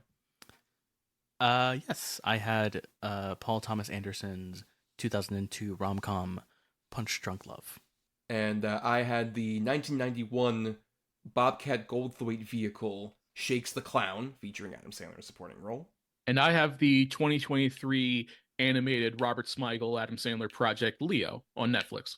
And we're going to start wrapping up here, but we want to thank some people before we get out of here. We want to thank Burial Grid for the music for our show. Listen to more of his music at burialgrid.com. Thanks to Michelle Kyle for our artwork. Find her at MishKyle96 over on Twitter. And thanks to our loyal Cineast patrons, patreon.com/cinema #2 letter, where for just $1 a month, you get access to bonus episodes that we do, and you get to vote for certain movies and topics that we cover for seasons, including, we should just shout out in terms of the bonus audio. Around this time, we would have put out our audio review for Sinners, the new Ryan Coogler film, featuring Michael B. Jordan pulling double duty in there. And then also we would have put out our Final Destination full franchise, where we cover the first 5 movies, at least in that franchise, leading up to the upcoming release of Final Destination Bloodlines, which we'll have an audio review for that in May, surely around the time that comes out. And we'll also tease, we haven't totally solidified what our May bonus podcast is going to be in terms of like what we're covering, but we'll just shout out that we're definitely doing something Muppet related, because this May marks the 7th anniversary of the Muppets, and so we figured, let's cover some more Muppet related material. I have to strong arm Bryan into doing this, but we're definitely we're getting more Muppety over there on the Patreon for May, as we'll detail. And for that, once again, just the $1 for if you want to become a cineast per month, or if you want to buy individual audio, you can do it for the $3 a month for an individual piece of audio. That's the lowest price I could possibly do for that. But that's all there at patreon.com/cinema #2 letter, where we have so many loyal cineists, including Scott, who has been on the Patreon. You can also listen to like that critic audio review I talked about earlier. But Scott, thank you for finally being on the main feed for Cinema to the Letter. We greatly appreciate it. Please plug yourself. Where can people find you on the internet if you do wish to be found? Well, I've kind of been pulling back on social media for health reasons, obviously. But you can find me on Letterboxd. I feel like that's where I'm the most active, writing reviews of things, under Scott_Johnson. One thing I want to recommend that's not me, but I feel like I would kick myself if I didn't. There's this comedy newsletter I read called Humorism by Seth Simons, and it's not the most fun thing, but it's something I would recommend to people if you're really interested into the world of comedy. And it kind of explores a lot about how SNL and stand-up kind of like create a lot of like the modern landscape in terms of like using comedy as like an ideology and pushing particular figureheads and right-wing ideas. And there's lots of articles actually on SNL and Lorne Michaels, because I think it's fair to say fuck Lorne Michaels, but there's just really good exposés you would not find anywhere from people in this current age about like, what do comedians do, how much they get paid, why does this atmosphere kind of like breed these kind of people, and why is it rare for us to find such genuine comedians? And good news, I can say Adam Sandler not on it, dude's clean as a whistle. But yeah, something I would just recommend to people. Yeah, we've said many times on this particular season that we are not necessarily adoring fans of Lorne Michaels or SNL, despite doing this season. This is definitely more of a curious topic that gave us an excuse to talk about a bunch of comedy movies. But thank you for coming on, Scott. Always appreciate it. Definitely, like I said, the moment we decided we were going to do a Sandler movie, we had to get you on board, and I'm glad we did. Yeah, and I really wanted to too, because it's like it gave me an excuse to check into Tamara Davis and appreciate why I like this funny Jewish man. Yes. But on that note, you can find us on whatever hell site, not at all respecting our own personal mental health. If we're on a hell site, we're there at Cinema #2 letter. And you can find me usually on Blue Sky or Letterboxd at this point at Not the Who's Tommy. And I also do occasionally some writing at film-cred.com. Yeah, and you can also find me on, I think still Twitter, probably more Blue Sky at BRYANDRADE and the number 3. Or like you guys too, more consistent on Letterboxd, so you can follow me on there just at my name. So yeah, follow me on there. And for more of us, please subscribe to us on Apple Podcasts or other podcasting platforms. If you're listening on Talk Film Society, you want to listen to all the other great shows around the network here. And you can also dig into the archives in our Podbean main feed for the past, 8 seasons of this show, as well as all the old Double Edge Double Bill stuff, including a couple episodes that Scott's on. You can find those in the archives on the Podbean feed. And if nothing else, if you can't, support us on Patreon, that's cool. Money can be tight for some people, we totally understand. But the free way to help us out is to rate, review, or simply share the show around to give us more visibility. Though, we would recommend you don't give us any visibility to the penguin community, because that penguin shouldn't be around here when it's hot. Well, on that note, we should tease that our SNL Vehicle season is wrapping up next week as we get our A for Atypical Choice. And it's an interesting one. We are doing Best in Show, which has a couple of SNL people involved, though mainly like Christopher Guest is the auteur director behind that one. And it also has a lot of other interesting comedic talents in there, like Eugene Levy, like people from SCTV, stuff like that. It'll be curious to get into, especially because, Brian, you haven't seen any of the Christopher Guest documentary stuff, right? No, and I am only vaguely aware of who Christopher Guest is, to be honest with you. So, yeah, but I've heard a lot of good things, and it's a movie I have definitely heard of for a lot of years, but yeah, I've never seen it. I'm very excited though. A very delightful film, I should say. Lots of Christopher Guest's movies are good, maybe not his recent stuff, but it's worth checking them out just for the sheer ability for him to use an ensemble for great comedy. Yes, as we'll detail next time. But until then, everybody, now that we're at the end of this, I think I can conclusively say that what we've just said is one of the most insanely idiotic things ever recorded. At no point in our rambling, incoherent podcast were we even close to anything that could be considered a rational thought.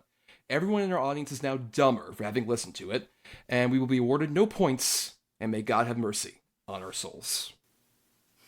Stop looking at me, Tom.